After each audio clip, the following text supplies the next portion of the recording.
Hello, and welcome to Most Relaxing Facts. Tonight, we're following the soft padding of paws in the darkness. We're entering the secret world of cats, those mysterious companions who sleep beside us, yet live in a realm we barely understand, who purr us to sleep, then slip away into their own nocturnal adventures. Cats have walked beside humanity for thousands of years, yet they remain beautifully, wonderfully unknowable.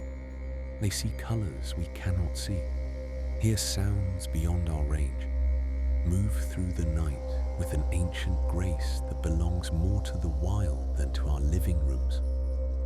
Over the next few hours, I'll share with you 100 gentle facts about these enigmatic creatures, the science behind their purr, the meaning in their slow blinks, the reason they need and hunt and stare into empty corners.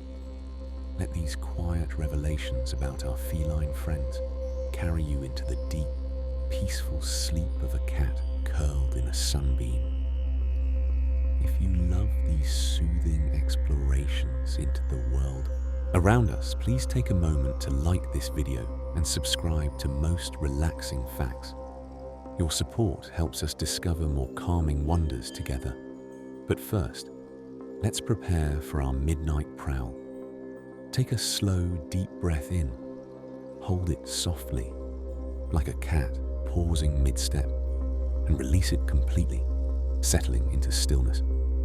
Feel yourself becoming quiet, calm, ready to observe the secret life that unfolds when the lights go dim and the world grows soft. There's no rush, no need to stay alert. Just listen and let the gentle facts about these mysterious creatures lull you toward rest. The moon is rising. The cats are stirring. Our midnight prowl begins now. Close your eyes and let me take you into the soft, gentle world of cats. Tonight, here on Most Relaxing Facts, we're exploring the mysteries of our feline companions, the science behind their purrs, the secrets of their senses, the quiet elegance of how they move through the world. These are creatures who have lived alongside humans for thousands of years, yet remain beautifully mysterious, who choose to share our homes while maintaining their ancient, independent nature. Imagine a cat curled in a sunbeam, purring softly, that rhythmic vibration that's somehow both sound and feeling, that frequency that science tells us might actually help heal our bones and tissue. Imagine their whiskers twitching as they dream, their ears rotating independently to track the tiniest sounds, their slow blinks conveying trust and affection in a language older than words. Tonight, we'll discover why cats purr when they're hurt, not just when they're happy, why their nose prints are as unique as our fingerprints, why they walk like camels and giraffes, why they can squeeze through impossibly small spaces and leap 6 times their body length. We'll learn about the third eyelid you've probably never noticed, about the tongue covered in tiny hooks, about the heart that beats twice as fast as ours, about the brain that's remarkably similar to our own. So settle into comfort like a cat settling into their favorite spot. Let your muscles relax completely. Feel the peace of their contentment and drift with me into the soft, quiet world of cats, creatures of twilight and dawn, of patience and sudden motion, of independence and deep affection. Let's begin our peaceful journey into the language of purrs. A cat's purr is one of nature's most soothing sounds, a low, rhythmic vibration that resonates through their entire body, that you can feel when you hold them, that seems to emanate from their core rather than from any specific organ. The purr vibrates at a frequency between 25 and 150 Hz, and remarkably, this specific frequency range has been shown in studies to improve bone density and promote healing in human tissue. This isn't mysticism or wishful thinking, but documented science. Low-frequency vibrations in this range stimulate bone growth, help heal fractures, reduce pain and swelling, and promote tissue repair. Physical therapists sometimes use vibration therapy at similar frequencies to treat various conditions. Cats have evolved to produce this healing frequency naturally, continuously, seemingly without effort. The purr isn't just an external sound, but an internal massage, a self-soothing mechanism that might help explain why cats heal from injuries remarkably quickly, why their bones are so strong despite their generally sedentary lifestyle, why they seem to recover from ailments faster than dogs or other animals of similar size. The purr might be medicinal, both for the cat and for the humans who experience it.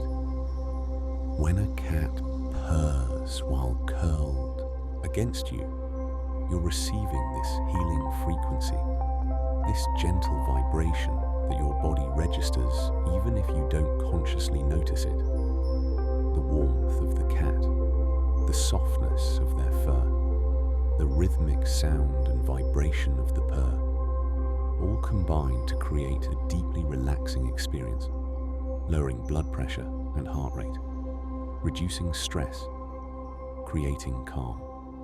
Cats don't just purr when they're happy, though happiness is certainly one trigger. Mother cats purr while nursing kittens, and the vibration helps the deaf and blind newborns locate their mother and find milk. Kittens begin purring at just a few days old, communicating contentment and wellness to their mother. But cats also purr when they're stressed, when they're in pain, when they're sick or injured. Veterinarians often encounter cats purring on the examination table despite being clearly uncomfortable or frightened. Cats have been observed purring during labor, during recovery from surgery, even while dying. This suggests the purr serves multiple functions beyond expressing happiness. It's a self-soothing mechanism, a way of calming themselves in stressful situations. It's possibly a healing mechanism, using those bone-strengthening frequencies to promote recovery from injury. It's a communication tool, signaling to other cats and to humans their emotional state and their needs. The purr is mysterious because we don't fully understand how cats produce it.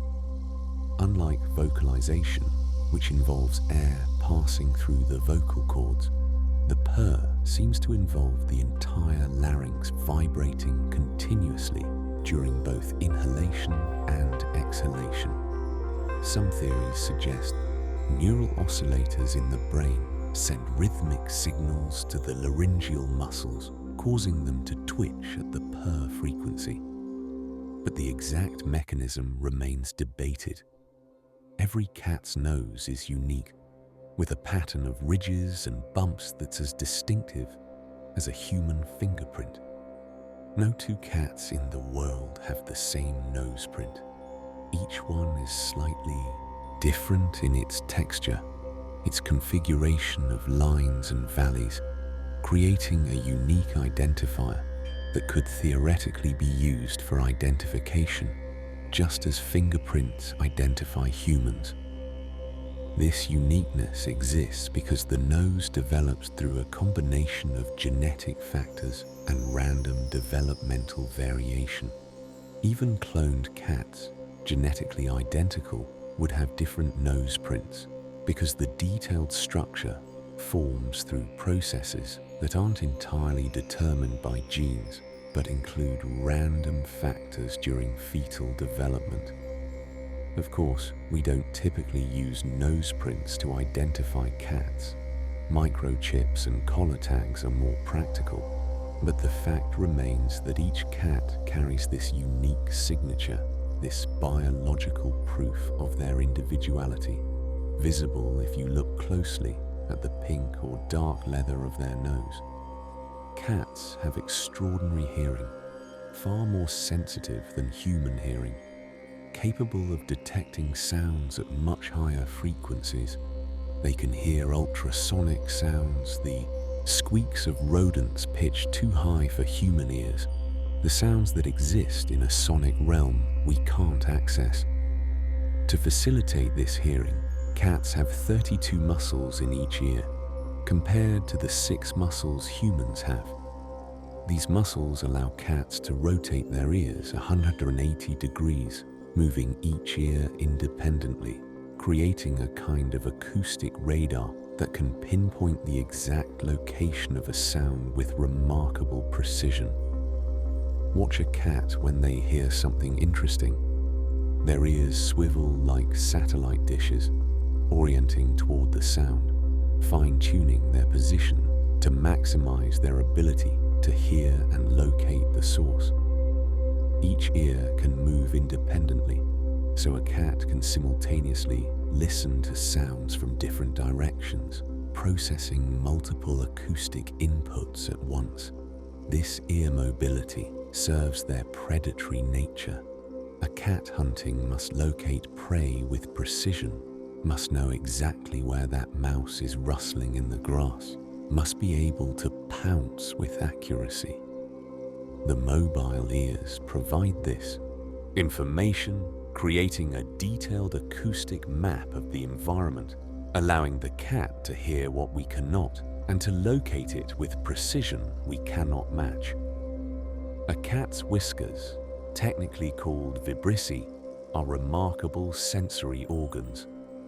They're not just long hairs, but specialized structures deeply embedded in the cat's face, surrounded by nerve endings, connected to the muscular and nervous systems in ways that allow them to detect the tiniest environmental changes. The whiskers are generally about the same width as the cat's body, acting as a built-in ruler, a measuring tool that tells them whether they can fit through an opening. A cat approaching a gap will often lead with their head, letting their whiskers brush the sides, gauging whether their body will fit. If the whiskers touch both sides, the cat knows they're too wide and will find another route. But whiskers do more than measure space. They're so sensitive, they can detect minute changes in air currents, allowing cats to see through touch and air pressure what their eyes might miss.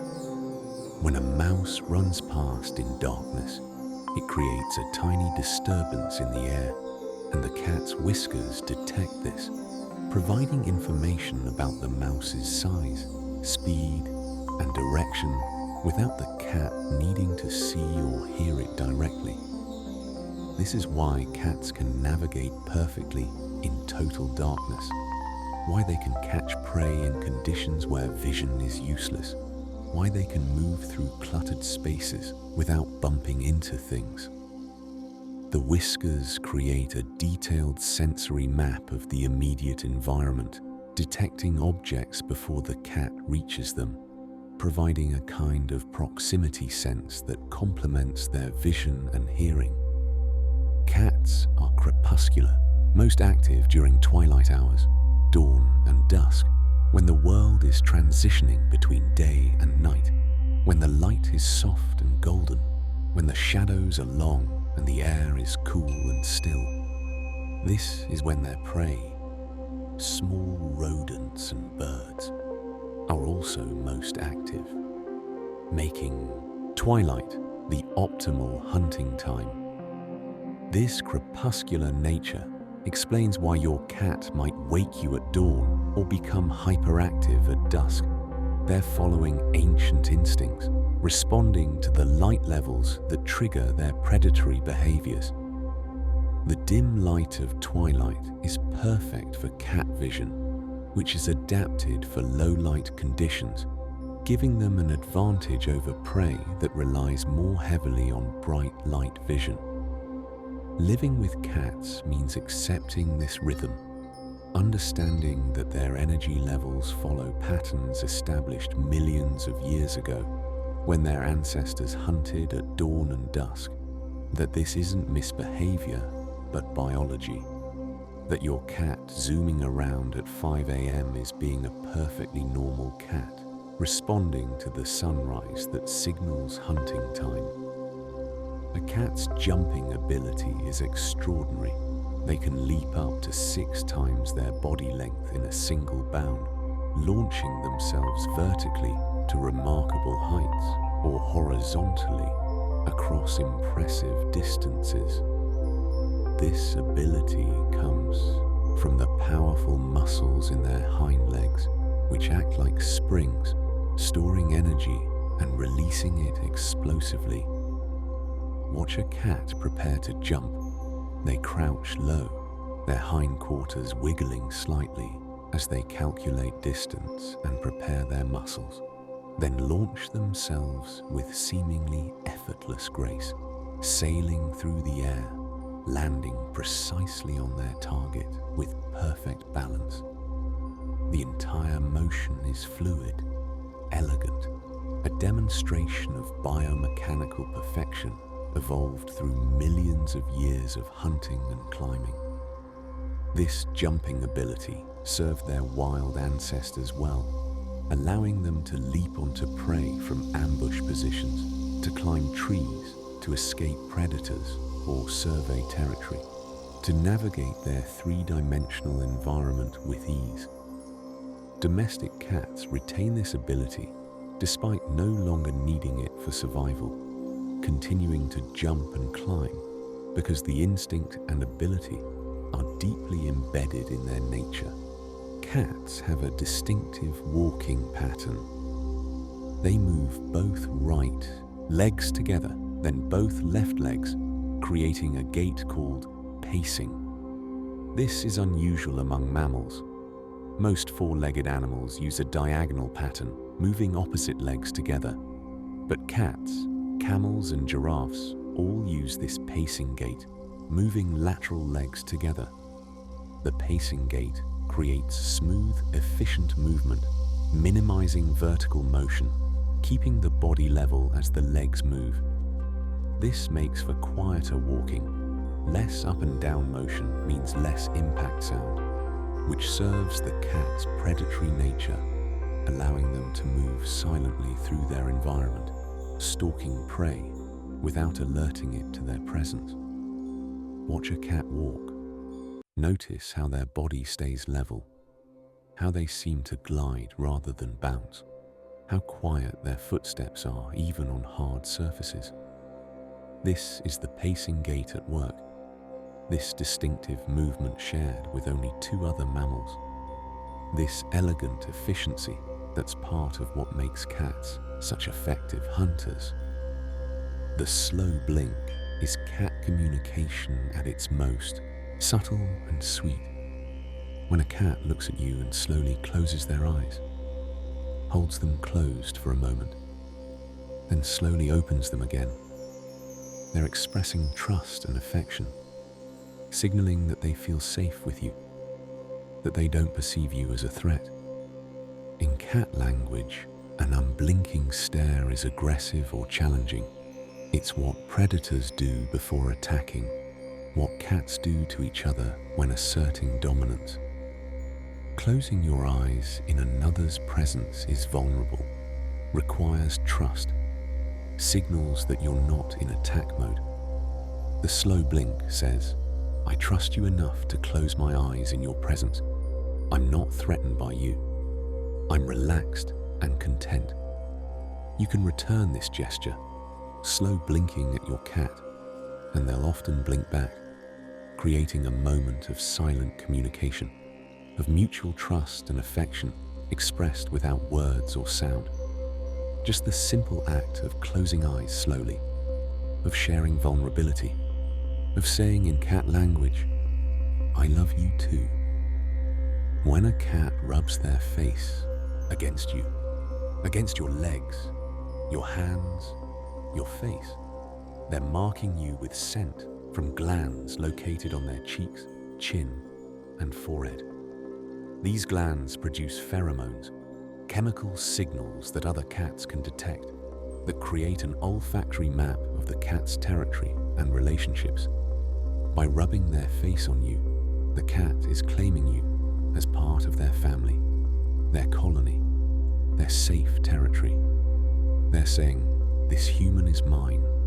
This human is safe. This human is part of my social group." The scent is imperceptible to humans, but to other cats, it's clear communication about relationships and boundaries.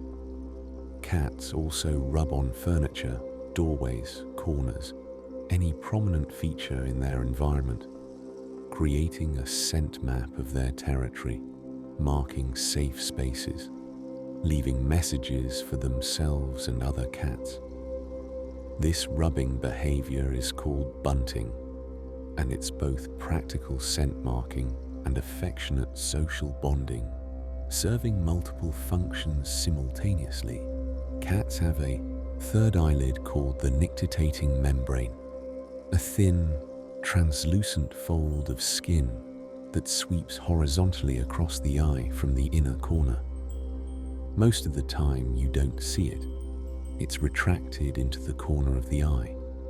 But sometimes, particularly when the cat is sleepy or unwell, you'll catch a glimpse of it partially covering the eye.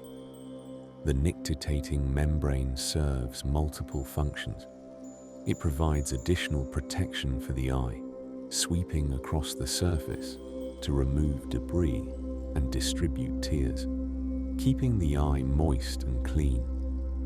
It also protects the eye during hunting or fighting, providing a protective covering while still allowing the cat to see, creating a biological shield that protects this vital sense organ. If you frequently see your cat's third eyelid, it might indicate illness or injury. A persistently visible nictitating membrane often signals that something is wrong, that the cat isn't feeling well, that veterinary attention might be needed. But occasional glimpses of this membrane are normal, particularly in drowsy or deeply relaxed cats. A cat's brain is remarkably similar to a human brain, about 90% similar biologically, with nearly identical structures controlling emotions. The parts of the brain responsible for emotions, the limbic system, including structures like the amygdala and hippocampus, are almost indistinguishable between cats and humans when examined structurally. This similarity suggests that cats experience emotions in ways comparable to how humans experience them. Not identically, because cats are cats and not furry humans, but with genuine emotional complexity, with feelings that have depth and nuance, with inner experiences that are rich and meaningful. This neurological similarity validates what cat owners have always known, that cats have real emotions, that they experience joy and fear and affection and anxiety, that they're not simple stimulus response machines, but complex beings with rich inner lives. The love you feel from your cat is real love, processed through a brain structure remarkably similar to your own.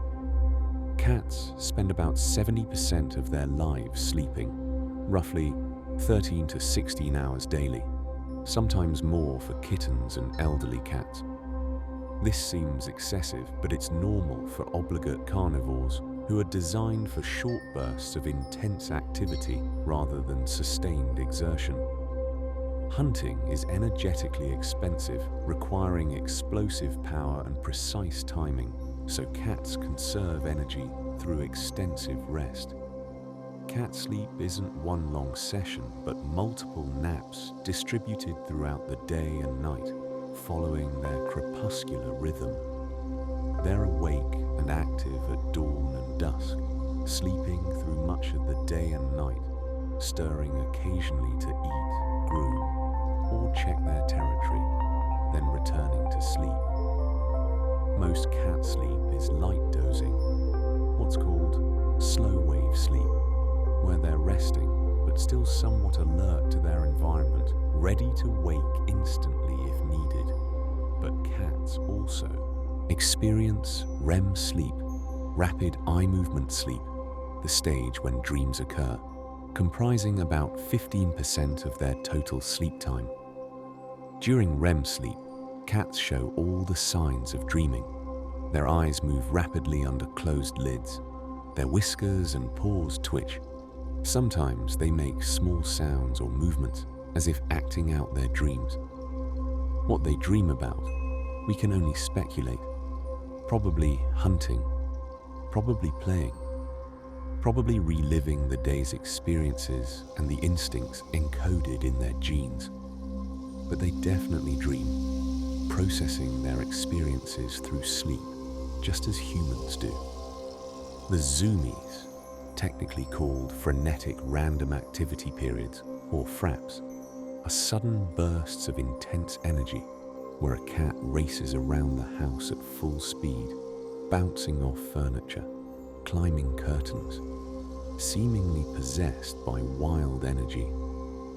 These episodes typically last just a few minutes before the cat returns to normal behavior, often settling down to groom or sleep as if nothing happened. Zoomies serve multiple purposes. They're a way of releasing pent-up hunting instincts and energy, particularly important for indoor cats who don't have opportunities for actual hunting.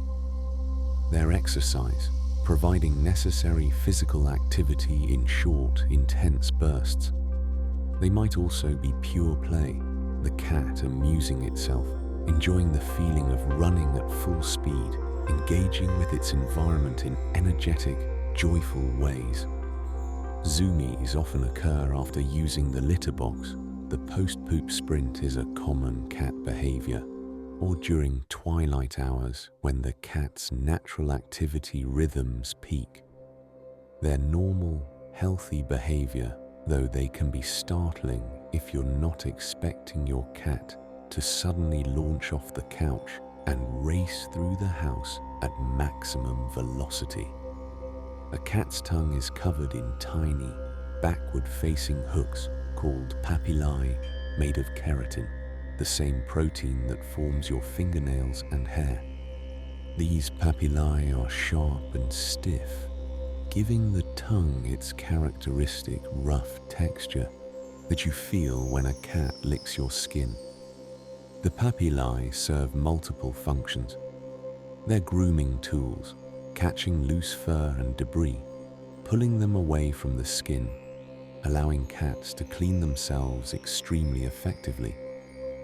The hooks also allow cats to strip meat from bones when eating prey, scraping flesh efficiently, making the tongue both grooming implement and dining utensil. The papillae face backward, toward the throat, which helps with grooming but creates a problem. Anything the tongue catches tends to be swallowed because the hooks prevent it from coming back out of the mouth. This is why cats end up with hairballs. The loose fur they groom from their coat can't be spit out easily, so it accumulates in the stomach, eventually requiring regurgitation. Cats are among the few mammals that cannot taste sweetness. They lack the specific taste receptor for sugar, a genetic mutation that occurred early in feline evolution. This makes sense for obligate carnivores. Cats get their nutrition entirely from meat, so sweet taste receptors would serve no purpose, would waste biological resources on detecting something irrelevant to their diet. This inability to taste sweet means cats aren't attracted to sugary foods the way humans and many other mammals are. They won't beg for your cake or ice cream because they literally can't taste what makes those foods appealing to you. Their taste preferences are entirely oriented toward the flavors of meat, toward amino acids and fats that signal nutritious prey.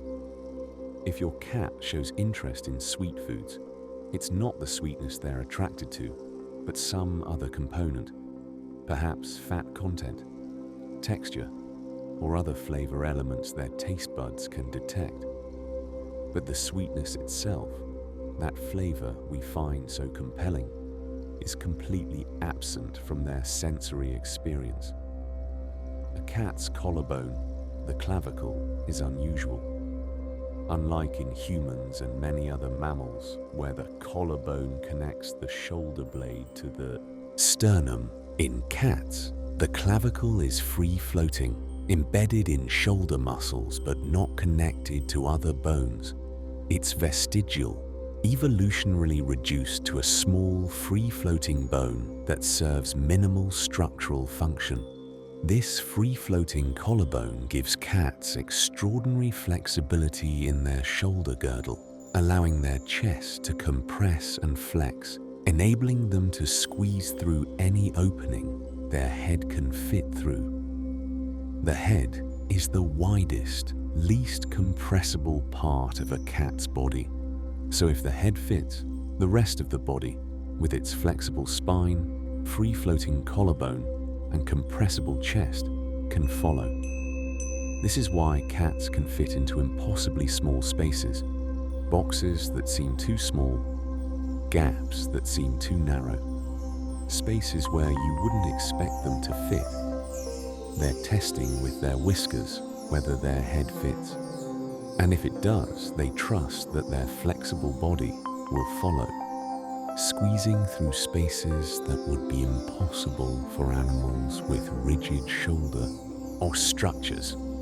Domestic cats are surprisingly fast, capable of running at speeds up to 30 miles per hour over short distances. This is slower than many wild cats, cheetahs obviously, but also servals and caracols and other speedsters, but impressive for an animal that typically weighs under 10 pounds. This speed comes from powerful leg muscles, a flexible spine that allows the cat to extend and compress their body while running, and excellent biomechanics that efficiently convert muscle power into forward motion. Cats sprint in short bursts rather than sustained runs, following the ambush predator pattern of explosive speed for brief moments rather than endurance over long distances. Most domestic cats rarely run at full speed. They're too well fed, too lazy, too comfortable to need maximum velocity.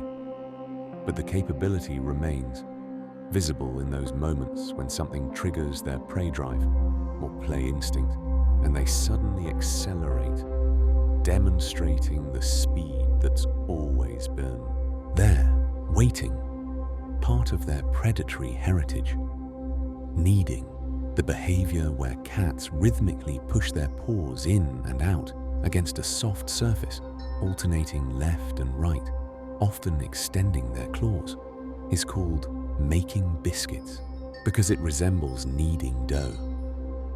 The behavior is a holdover from kittenhood, when kittens knead their mother's belly while nursing to stimulate milk flow.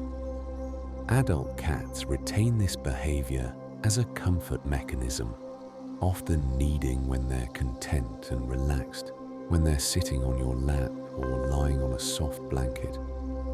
The kneading is often accompanied by purring, creating a multi-sensory expression of contentment. Sound, motion, sometimes drooling, all indicating deep relaxation and pleasure. The behavior suggests the cat associates you or the surface they're kneading with the comfort and security they felt while nursing, that you've triggered these early, positive memories, that they feel safe enough to exhibit this vulnerable, kitten-like behavior. It's a compliment even if the claws digging into your legs are uncomfortable. Cats have a remarkable sensory organ called the Jacobson's organ or vomeronasal organ, located in the roof of their mouth behind the front teeth. This organ allows cats to taste smell chemical compounds in their environment, particularly pheromones, providing information that's somewhere between taste and smell, a sense humans don't possess. When a cat is using their Jacobson's organ, they exhibit a distinctive behavior called the Feline response. They open their mouth slightly, curl back their lips, and appear to grimace while drawing air over the organ.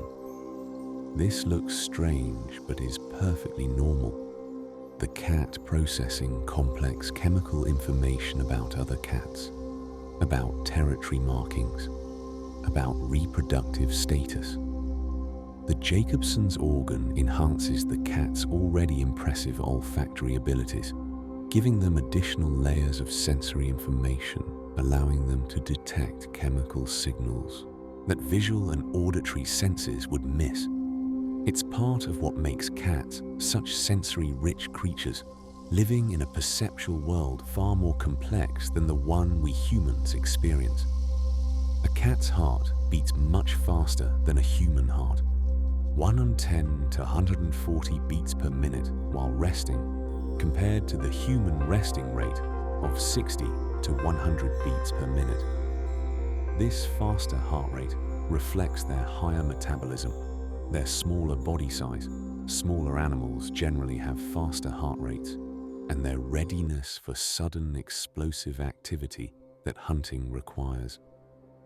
You can feel this rapid heartbeat when you hold a cat against your chest, that quick patter that's reassuring in its consistency and liveliness. The heart rate increases even more during activity or stress, sometimes reaching 200 beats per minute, then returns to normal quickly when the cat relaxes.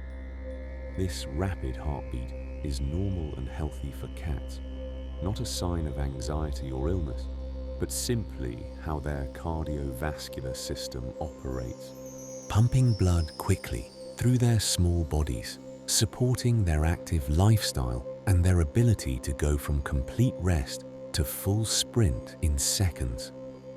White cats with blue eyes have a significantly higher chance of being born deaf. About 65–85% of white cats with blue eyes are deaf, compared to a much lower rate in cats with other eye colors or coat colors. This happens because the genes that cause white fur and blue eyes are linked to genes affecting the development of inner ear structures necessary for hearing. The deafness can affect one or both ears, and it's present from birth, not progressive. Deaf cats adapt remarkably well using their other senses, particularly vision and their sensitive whiskers, to navigate and survive. Many deaf cats live full, happy lives, their deafness barely limiting them, requiring only that their owners understand and accommodate their condition. If you have a white cat with blue eyes and suspect deafness, simple tests can confirm it. Clapping behind them when they're not looking, seeing if they respond to sound cues. But remember that cats often ignore sounds anyway, so distinguishing deafness from typical cat indifference requires patience and careful observation. Despite their reputation for being solitary, aloof, and independent, cats are capable of forming deep, lifelong bonds with both other animals and their human companions.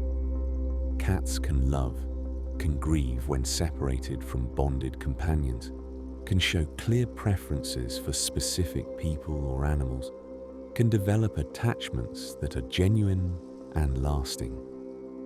The stereotype of the aloof cat comes partly from comparing them to dogs, who are generally more demonstrative in their affection, more obvious in their attachment behaviors. But cats show affection in subtler ways, slow blinks, sitting near you, following you from room to room, headbutting, kneading, purring, choosing to sleep on your bed. These behaviors indicate trust and affection, bonds that are real even if expressed differently than canine devotion. Cats form families, both with other cats and with humans. They recognize their social group, show preferences for certain individuals, maintain relationships over time. The bond between cat and human can be as deep and meaningful as any relationship, providing comfort and companionship that enriches both lives, proving that the independent cat and the devoted cat aren't contradictions, but the same animals showing different facets of their complex social nature. Let these feline facts settle gently into your awareness. The purr vibrating at healing frequencies, the nose print unique as a fingerprint, the 32 ear muscles rotating 180 degrees, the whiskers measuring width and detecting air currents, the crepuscular nature active at twilight, the jumping 6 times their length, the walking like camels and giraffes, the slow blink saying I love you, the face rubbing claiming you as family, the third eyelid protecting the eye, the brain 90% similar to ours, the 70% of life spent sleeping and dreaming, the zoomies releasing hunting instincts, the tongue covered in keratin hooks, the inability to taste sweetness, the free-floating collarbone enabling squeezing, the 30-mile-per-hour sprints, the kneading remembering kittenhood, the Jacobson's organ taste smelling the air, the heart beating 140 times per minute, the white, blue-eyed deafness, and the capacity for deep, lifelong bonds despite their independent reputation. This is the language of purrs, the biology of cats, the mysterious senses that make them such remarkable creatures. Rest here in the soft world of felines, in the twilight hours they prefer, in the gentle rhythm of their purring, in the trust of their slow blinks and the affection of their headbutts. Feel the peace of their contentment, the calm of their patient presence, the quiet joy of sharing space with a creature who chose to live alongside humans while remaining beautifully, mysteriously themselves. Sleep well in the company of cats, real or imagined. Let their purring soothe you. Let their independent contentment teach you peace. Let their ability to find comfort in small spaces and sunbeams remind you that simple pleasures matter most.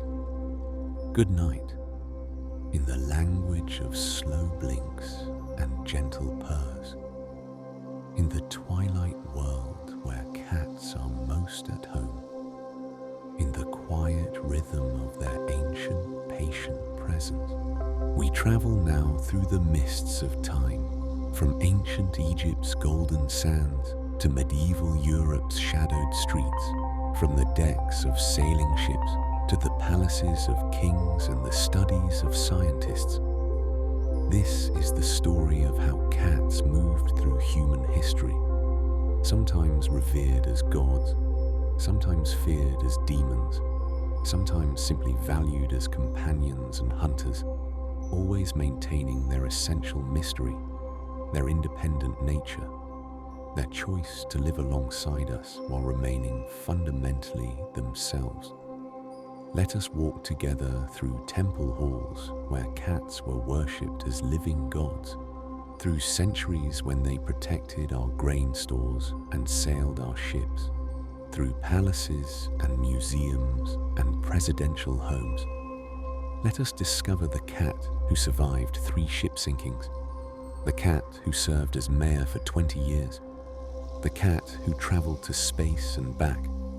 Let us learn how cats shaped our myths and protected our treasures, how they became symbols of good fortune in some cultures and bad luck in others, how they inspired goddesses and accompanied deities.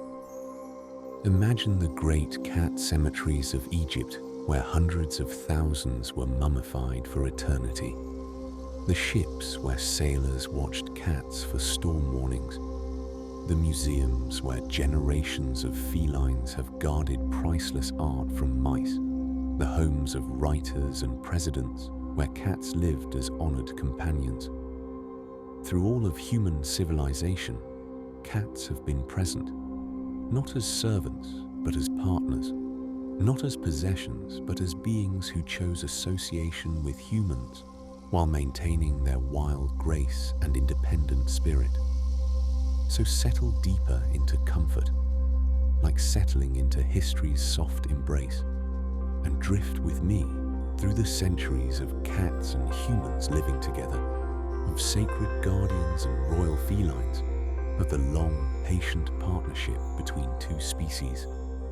In ancient Egypt, cats were more than pets or working animals. They were sacred, divine, protected by law and religion with an intensity we can barely imagine. The penalty for harming a cat, even accidentally, was often death. This wasn't superstition or excessive sentimentality, but deep religious conviction. Cats were earthly manifestations of divine power, vessels of the god's presence, beings that bridged the mortal and immortal realms. The protection was absolute and enforced ruthlessly. There are historical accounts of Roman soldiers who accidentally killed cats in Egypt, being executed by mobs despite Roman attempts to intervene diplomatically. The death of a cat was treated with the seriousness we might reserve for murder of a human, reflecting how deeply cats were woven into Egyptian religious and social life. This reverence had practical roots. Cats protected grain stores from rats and mice, making them economically essential in an agricultural civilization. But the reverence went far beyond practical appreciation, elevated into religious worship, making cats among the most protected and honored animals in any human culture ever. The goddess Bastet embodied this feline divinity. She was depicted with the head of a cat, sometimes a domestic cat, sometimes a lioness, depending on the era and the aspect of her power being emphasized. Bastet was the protector of the home, the guardian of fertility and childbirth, the goddess of joy and music and dance, the defender against evil spirits and disease. Temples to Bastet were major religious centers. The temple at Bubastis was one of Egypt's most important religious sites, drawing pilgrims from across the kingdom for annual festivals where hundreds of thousands gathered to celebrate, to drink, to honor the cat goddess with music and dancing, with offerings and prayers, with the presence of thousands of sacred cats that lived in the temple complex, fed and cared for by priests. These temple cats were treated as living gods, their needs attended to by religious officials, their deaths mourned with ritual, their bodies mummified and buried with honor. 2. A care for a cat was to serve the goddess directly, to honor Bastet through honoring her earthly representatives. When a family cat died in ancient Egypt, the household entered formal mourning. Family members would shave their eyebrows, both eyebrows completely, as a visible sign of grief and loss. This was serious mourning, the same level of ritual and public display that would accompany a human family member's death. The shaved eyebrows announced to the community, "We have lost a cat. We are in mourning. Our household is diminished." The eyebrows would grow back slowly over weeks, during which time the family would be recognized as bereaved, their grief acknowledged socially and religiously, their loss treated as legitimate and significant. Some wealthier families would go further, mummifying their deceased cats, commissioning elaborate burial items, sarcophagi decorated with images of cats, bowls of food for the afterlife, toys and treats to accompany the cat into death. The care and expense dedicated to cat funerals rivaled what many people would spend on human burials in other cultures. Archaeologists have discovered massive cat cemeteries in Egypt, the largest containing over 300,000 mummified cats. These weren't random burials, but carefully prepared remains, each cat wrapped in linen, many placed in decorated containers, all treated with the respect and ritual befitting sacred beings. These numbers are staggering. 300,000 cats in a single cemetery, representing centuries of accumulation, thousands of individual deaths, each considered significant enough to warrant mummification and ritual burial. The cemetery is evidence of sustained, multi-generational religious practice, of a culture where cats held such importance that their proper treatment in death was a religious obligation taken seriously for hundreds of years. Many of these mummies were offerings to Bastet, cats bred specifically in temple complexes, sacrificed ritually, though the word sacrifice doesn't quite capture the religious meaning. Mummified and offered at temples as devotional acts. Others were beloved pets, family members given proper burial. Together, they represent the most extensive evidence of animal veneration in any ancient culture.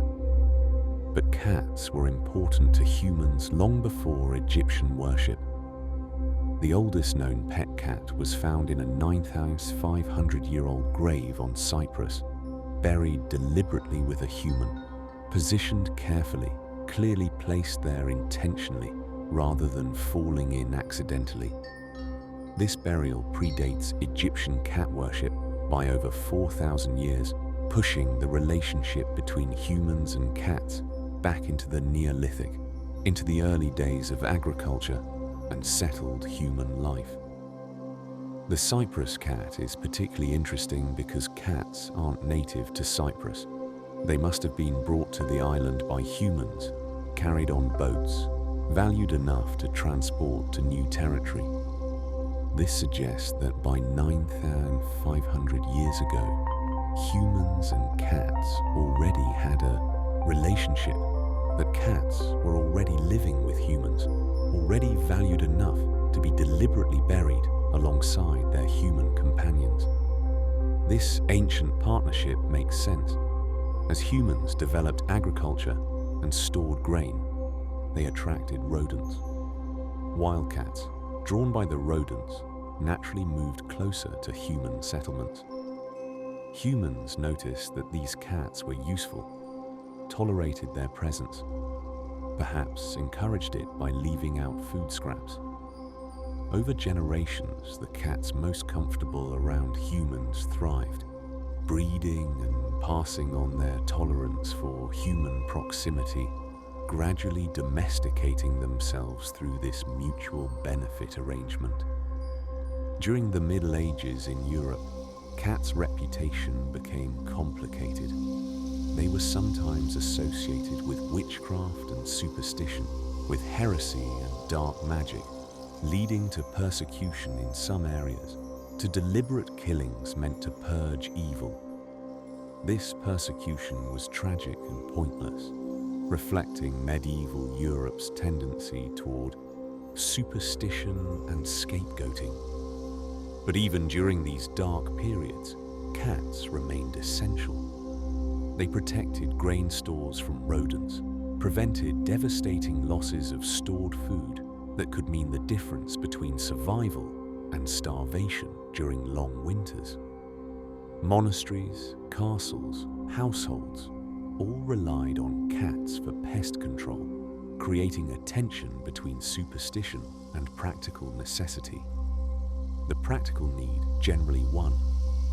Even in areas where cats were viewed with suspicion, they were kept because the alternative, losing stored food to rats, was unacceptable.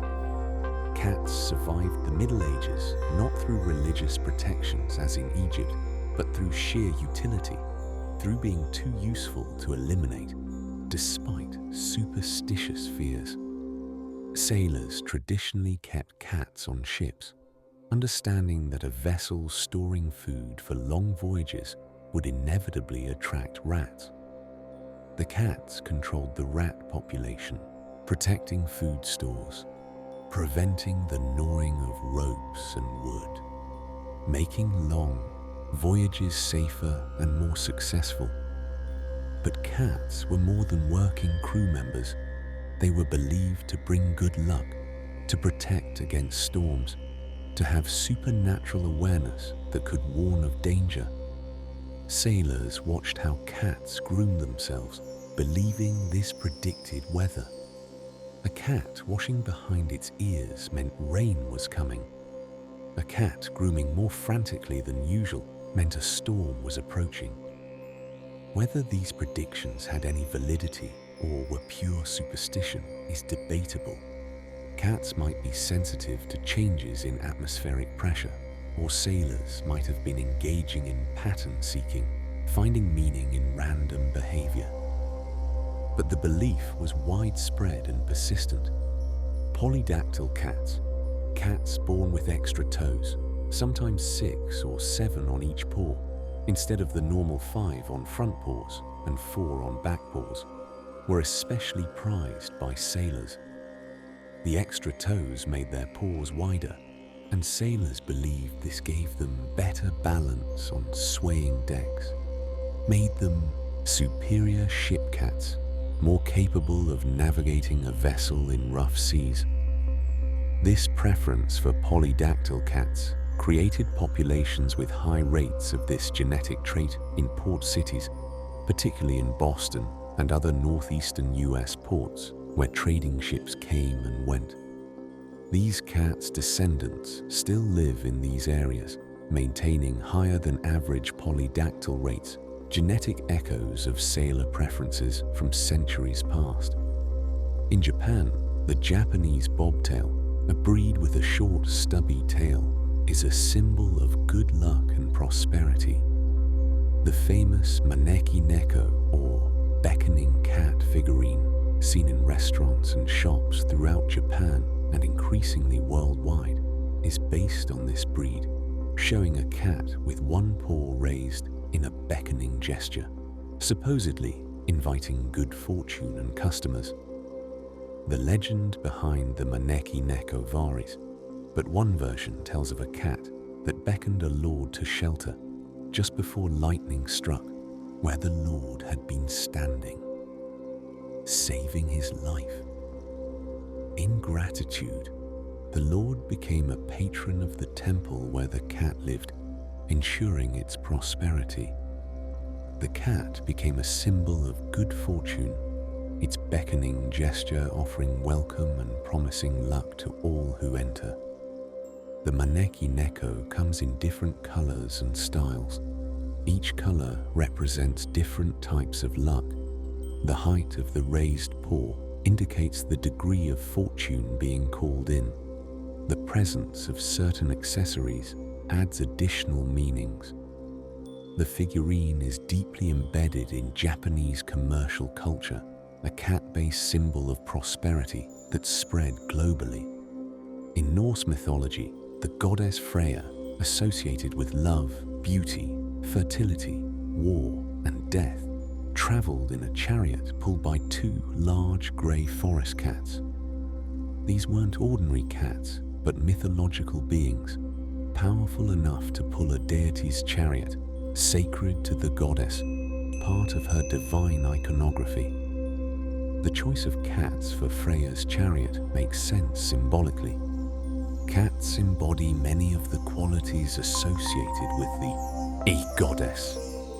They're beautiful and graceful, Independent and fierce, associated with fertility, cats are notably fecund, comfortable with both the domestic realm and the wild.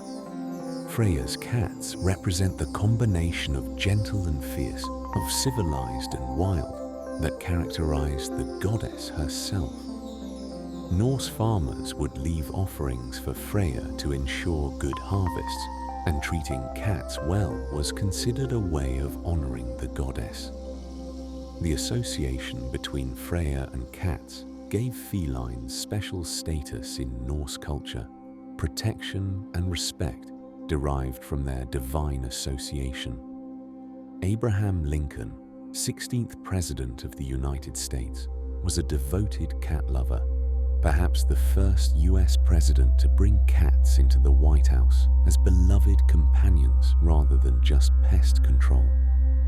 Lincoln had several cats during his presidency, most famously a cat named Tabby, whom he reportedly fed from the table using a gold fork, much to his wife Mary's disapproval.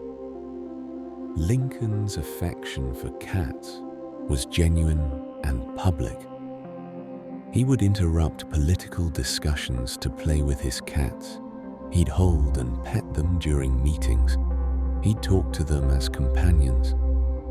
His colleagues noted his fondness with some amusement. Here was the president during the Civil War, dealing with the nation's greatest crisis, taking time to dote on his cats. This behavior endeared him to some and puzzled others, but it revealed Lincoln's humanity, his need for comfort and uncomplicated affection during extraordinarily stressful times. The cats provided that simple, undemanding companionship, creatures who didn't care about politics or war, who just wanted warmth and food and occasional attention, offering Lincoln moments of normalcy and peace amid chaos. Isaac Newton, one of history's greatest scientists, is often credited with inventing the cat door, the flap in a door that allows cats to enter and exit freely.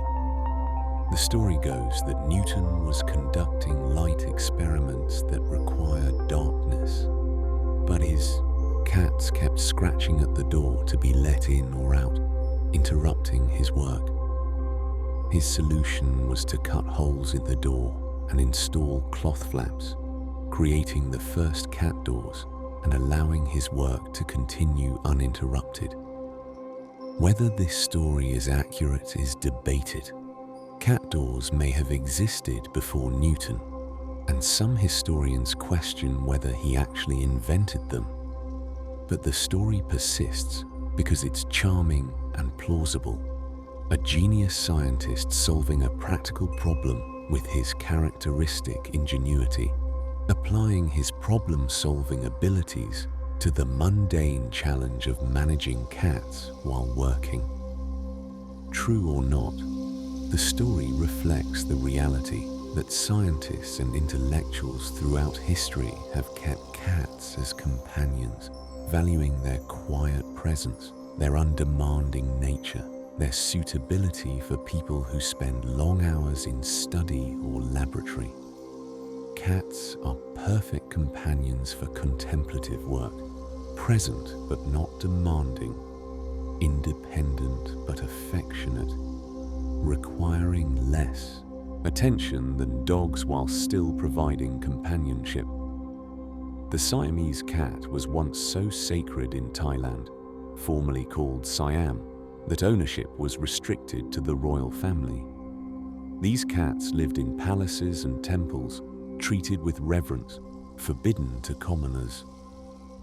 The first Siamese cats to reach the West in the late 1800s were gifts from the Thai royal family to British and American diplomats, introducing the breed to new continents where they quickly became popular for their distinctive appearance and vocal personalities.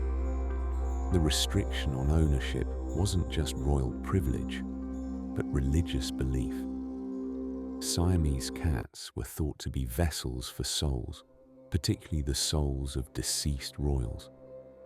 When a member of the royal family died, their soul was believed to enter their cat, allowing them to live out their remaining days peacefully in the temple, cared for by priests, honored in death as they were honored in life. This belief meant that royal Siamese cats were treated with extraordinary care, given privileges and comfort, protected and revered. The cat's death would eventually release the soul to move on to its final destination, completing the transition from earthly life to whatever lay beyond. In the 1870s, the Belgian city of Liège attempted an unusual experiment, using cats to deliver mail. The logic seemed sound. Cats could be trained. They could navigate to specific locations. They could carry small items. 37 cats were enlisted for the mail service, fitted with waterproof bags, and sent out to deliver letters and packages. The experiment was a complete failure. Cats, it turns out, are unreliable postal workers. They ignored their routes, went where they wanted instead of where they were directed, took hours or days to complete deliveries that should have taken minutes, sometimes didn't deliver the mail at all. The postal cats were more interested in napping in sunny spots or hunting than in completing their appointed rounds. The mail service was quickly abandoned, but it remains a charming historical footnote, a reminder that cats cooperate with humans on their own terms, that they can't be pressed into service the way dogs or horses can, that any relationship with cats must respect their independence and accommodate their priorities.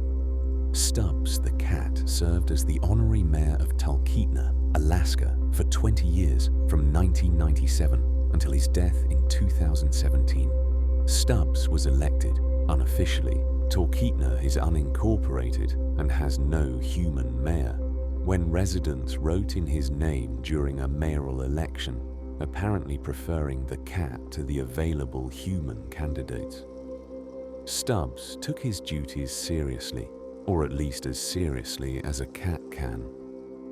He held office at Nagley's General Store, where residents and tourists could visit him, where he greeted constituents, accepted pets and treats, and generally comported himself with appropriate mayoral dignity. He even had a personal water glass filled with catnip water and was known to drink water with his paws. Stubbs became a tourist attraction, drawing visitors to Talkeetna specifically to meet the cat mayor, generating publicity and economic benefit for the small town. His death in 2017 was mourned locally and made international news, testimony to how beloved he'd become, how successfully he'd served as honorary mayor and genuine town mascot.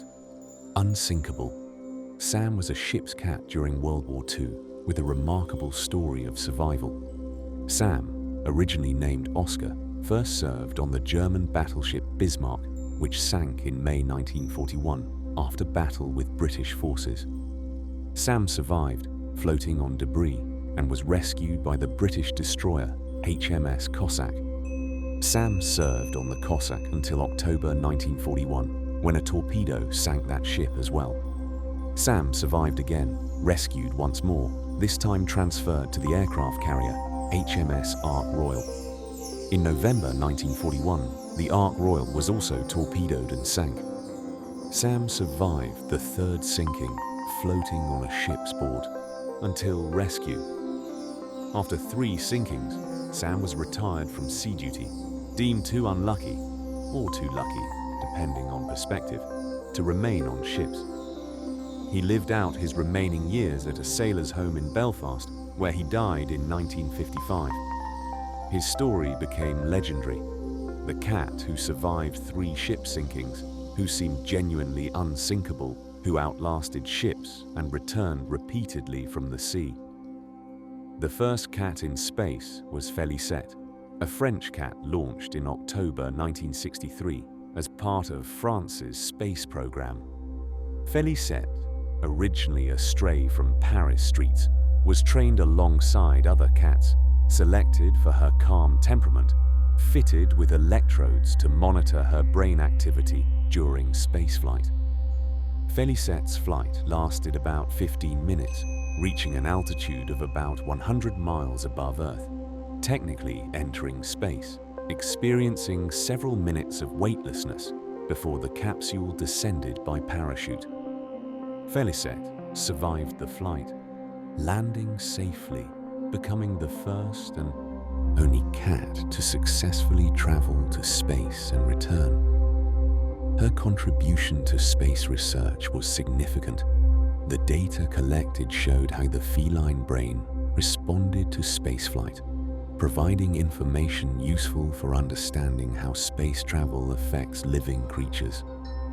But Felicette received little recognition at the time, overshadowed by more famous space animals like Laika, the dog, and various monkeys and apes.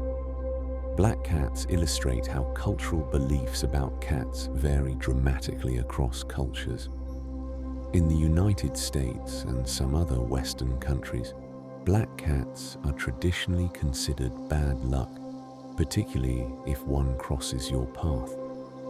This superstition has medieval European roots, tied to associations between black cats and witchcraft, between darkness and evil. But in the United Kingdom, Japan, and some other cultures, black cats are considered good luck, symbols of prosperity and good fortune. A black cat entering your home is seen as a blessing, promising financial success or general good fortune. Sailors particularly prized black cats on ships, believing they ensured safe voyage and protection from storms. These contradictory beliefs reflect how arbitrary and culturally specific superstitions are, how the same animal can be seen as lucky or unlucky, depending entirely on where you are, how black cats themselves are simply cats, no luckier or unluckier than any other color, just cats who happen to have black fur through normal genetic variation. The Hermitage Museum in St. Petersburg, Russia, officially employs a guard of cats, about 60-70 cats at any given time, to protect its priceless art collections from mice and rats. This tradition dates to 1745, when Empress Elizabeth issued a decree bringing cats into the Winter Palace to deal with a rodent problem. The cats have been there ever since, protecting art through wars, revolutions and regime changes, a continuous feline presence spanning nearly 280 years. The Hermitage cats live in the museum's basement and grounds, keeping the building rodent-free, protecting irreplaceable art from the gnawing and waste damage that mice can cause. They're cared for by museum staff, receive regular veterinary care, and even have their own press secretary who handles media inquiries and maintains the cat's public image. Each year, the museum celebrates its cats with special events, and the cats themselves have become part of the Hermitage's identity, tourist attractions in their own right. Visitors can sometimes spot them in the courtyards, these working cats who perform the same essential function their ancestors performed centuries ago, ensuring that the world's art treasures remain protected from the most mundane but persistent threats. The Maine Coon is the official state cat of Maine and one of North America's oldest natural breeds, perfectly adapted to the state's harsh climate. These are large cats, males often weighing 15-25 pounds, with long, water-resistant fur, tufted ears that protect against cold, large paws that act like snowshoes, and long bushy tails they can wrap around themselves for warmth. The Maine Coon's origins are debated, but they likely descend from long-haired cats brought to New England by seafarers, which bred with local short-haired cats and were naturally selected for survival in Maine's cold, snowy climate. The result is a breed that's essentially a cat designed by evolution for northeastern winters, rugged, hardy, adapted for snow and cold. Maine Coons are also known for their gentle, friendly temperament, earning them the nickname Gentle Giants. Despite their size and wild appearance, they somewhat resemble small lynxes. They're typically good-natured and social, adapting well to family life while maintaining the hunting skills and physical robustness of their working cat heritage. Ernest Hemingway lived with a colony of polydactyl cats at his home in Key West, Florida. He was given a six-toed cat by a ship's captain, and this cat's descendants populated the property, breeding and creating a line of cats with high rates of polydactyly. When Hemingway died, his home became a museum, and the cats remained protected and maintained as part of the property's historical character. Today, about 40-50 cats live at the Hemingway home and museum, about half of them polydactyl, all descendants of Hemingway's original cats. They roam the property freely, sleep in the museum rooms, interact with visitors, maintained by the museum staff as both historical legacy and living connection to Hemingway himself. The cats are named after famous people, actors, writers, historical figures, creating a menagerie of celebrity-named felines lounging in a famous writer's former home. They've become an attraction themselves, part of why people visit the museum, bringing Hemingway's love of cats into the present, keeping alive the feline community he established decades ago. The specific collective noun for a group of cats is clowder, while a group of kittens is called an intrigue, both wonderfully evocative terms that capture something essential about feline social structure and nature. A clowder suggests a gathering, a congregation, appropriate for cats who are social but maintain their independence.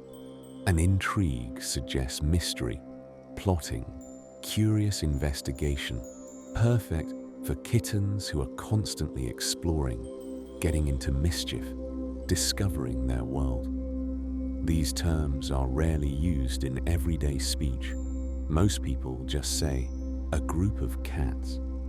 But they exist in English, formal collective nouns that give cats linguistic recognition of their group dynamics, acknowledging that cats do form social groups despite their reputation for solitary living. Throughout history, cats have remained unique among domestic animals because they essentially domesticated themselves. Unlike dogs, cattle, sheep, and most other domestic animals that humans deliberately captured and bred for specific purposes, cats came to humans voluntarily, attracted by the rodents around human settlements, gradually becoming comfortable with human presence over many generations. This self-domestication means cats retain more of their wild nature than most domestic animals. They're not fully domesticated in the way dogs are. They don't look to humans for direction. They don't have the same desire to please. They maintain their independence and their ability to survive without humans. A domestic cat released into the wild can often survive, reverting to hunting behavior, living feral, because they're only a few generations removed from their wild ancestors. This wild retention is part of cats' appeal. They're domestic but not tamed, companions but not servants, living with us by choice rather than by our complete domination. The relationship between cats and humans has always been a partnership of mutual benefit rather than ownership. And cats have maintained this dynamic for thousands of years, remaining essentially themselves while adapting to life alongside us. Let these historical facts settle into your awareness. Ancient Egypt, where harming cats brought death. Bastet, the cat-headed goddess. Eyebrows shaved in mourning. 300,000 cat mummies in a single cemetery. The 9,500-year-old Cyprus grave. Medieval Europe needing cats despite superstition. Sailors watching cats for storm warnings. Polydactyl cats prized for balance. The Japanese bobtail as lucky beckoning cat. Freya's chariot pulled by forest cats. Lincoln feeding Tabby with a gold fork. Newton inventing the cat door. Siamese cats housing royal souls. The failed Belgian male cats. Stubbs the mayor for 20 years. Unsinkable Sam surviving 3 ships. Felicette the space cat. Black cats, lucky or unlucky depending on culture. The Hermitage cats guarding art since 1745. Maine Coons designed for snow. Hemingway's polydactyl colony. A clouder and an intrigue. And the cat's unique self-domestication, choosing to live with us while remaining essentially wild. This is the journey of cats through human history, from sacred guardians to royal companions to working animals to beloved pets. Rest here in the long partnership between 2 species, in the temples and ships and palaces, in the museums and homes and streets where cats have lived alongside us for millennia. Feel the weight of this history, the patience of their presence, the choice they made to tolerate humans, and the benefits both species have gained from this unusual alliance. Good night in the company of history's cats, Egyptian temple cats and Norse goddess cats, ship cats and palace cats, space cats and meerkats, the millions of ordinary cats who lived ordinary lives alongside ordinary humans through all the centuries, leaving no records but contributing to the partnership that continues today.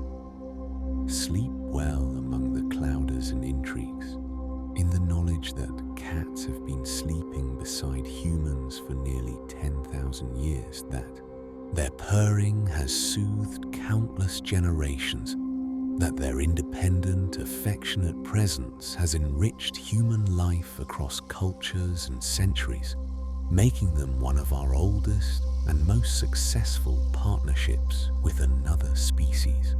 We enter now the realm of subtle communication, of messages sent through tail position and ear angle, through vocalizations developed specifically for humans, and glances that convey trust. This is the secret language of cats, not words, but a complex system of signals and sounds, of body language and behavioral cues that cats use to share their inner world with those patient enough to learn their vocabulary. Let us explore together this feline conversation, this quiet dialogue between species, these meows invented for us, and slow blinks that say, "I love you," these tail positions that signal mood, and these chatters that express excitement at birds beyond the window. Let us discover the intelligence behind the communication, the breeds with unique characteristics, the ways cats process information and remember solutions, the extraordinary senses that allow them to navigate their world. Imagine learning to speak cat, to recognize the question mark tail as friendly greeting, to understand that following you room to room is protective checking rather than clinginess, to know that the chirp at the window expresses predatory excitement, to receive the slow blink as the profound gesture of trust it represents. Imagine seeing through their whiskers, understanding their nearsightedness, recognizing the 100 different vocalizations they can produce. Tonight, we'll meet the swimming cat and the cat with owl-like folded ears, the hybrid cats with wild appearance and domestic temperament, the nearly hairless cats that feel like warm suede. We'll discover why calicos are almost always female, why cats can remember puzzle solutions for 16 hours, why they chatter at birds, and why their leg whiskers detect prey movement. We'll learn about the shortest-legged cats and the tallest cats, about intelligence that recognizes names but chooses when to respond, about the constant social checking that follows us through our homes. So settle into stillness, like a cat settling to observe, and drift with me into the secret language, into the feline wonders, into the quiet, complex world of how cats communicate. Adult cats rarely meow at other cats. Watch cats interacting with each other. They communicate through body language, through scent marking, through hissing and growling and yowling when necessary. But the standard meow that domestic cats use with humans is largely absent from cat-to-cat communication. The meow is a vocalization cats developed specifically for communicating with humans, refined over thousands of years of domestication into a tool for getting human attention and communicating needs. Cats learn that humans respond to vocal signals, that we're more auditory than olfactory in our communication, that making sounds gets our attention in ways that scent marking or subtle body language doesn't. This is remarkable. Cats invented a language specifically for us, adapted their communication style to accommodate how humans perceive and process information. The meow is essentially a human-cat-pigeon language, a simplified vocal system that bridges the communication gap between species, allowing cats to express needs and desires in ways humans can easily understand. Kittens meow to their mothers. It's how they signal distress, hunger, cold, fear. The mother cat responds to these vocalizations, attending to the kitten's needs, using the meow as a signal system for care. As kittens mature, they typically stop meowing to other cats. Adult cat communication moves beyond vocalization to more subtle signals. But when cats live with humans, they notice that we respond to meows even though other adult cats don't. We come when they meow at the door. We provide food when they meow in the kitchen. We pay attention when they vocalize. So cats, being intelligent and adaptable, continue meowing into adulthood specifically to communicate with humans, maintaining a kitten-like vocalization because it works, because it gets results, because we respond to it. Different cats develop different meow vocabularies depending on their humans' responses. Some cats become quite talkative, developing extensive vocal repertoires, learning which sounds elicit which responses. Others remain relatively quiet, reserving vocalizations for specific needs or context. The cat is essentially training itself and training its human simultaneously, creating a unique communication system between individual cat and individual human. Cats are remarkably vocal animals, capable of producing over 100 different sounds, an extensive vocal repertoire that includes meows of various pitches and lengths, purrs, trills, chirps, chatters, hisses, growls, yowls, and numerous subtle variations within each category. By comparison, dogs have about 10 distinct vocalizations, different types of barks, growls, whines, and howls, less variety, less nuance. This vocal complexity suggests sophisticated communication capabilities. Cats, aren't just making random sounds, but are producing specific vocalizations with specific meanings or emotional content, creating a rich acoustic palette that conveys detailed information about their emotional state, their needs, their responses to situations. Learning to distinguish these sounds, recognizing the difference between the "I'm hungry" meow and the "I'm lonely" meow, between the contented purr and the stressed purr, between the playful trill and the demanding yowl, deepens your relationship with your cat, allows you to respond more appropriately to their communication, creates a more nuanced dialogue between you. The slow blink is one of cats' most tender and meaningful gestures, often called a cat kiss. It's a sign of extreme vulnerability and trust. In the wild, closing your eyes in another's presence is dangerous, leaves you vulnerable to attack, signals complete trust. When a cat slowly closes their eyes while looking at you, holds them closed for a moment, then slowly opens them again, they're saying, "I trust you completely. I feel safe with you. I love you."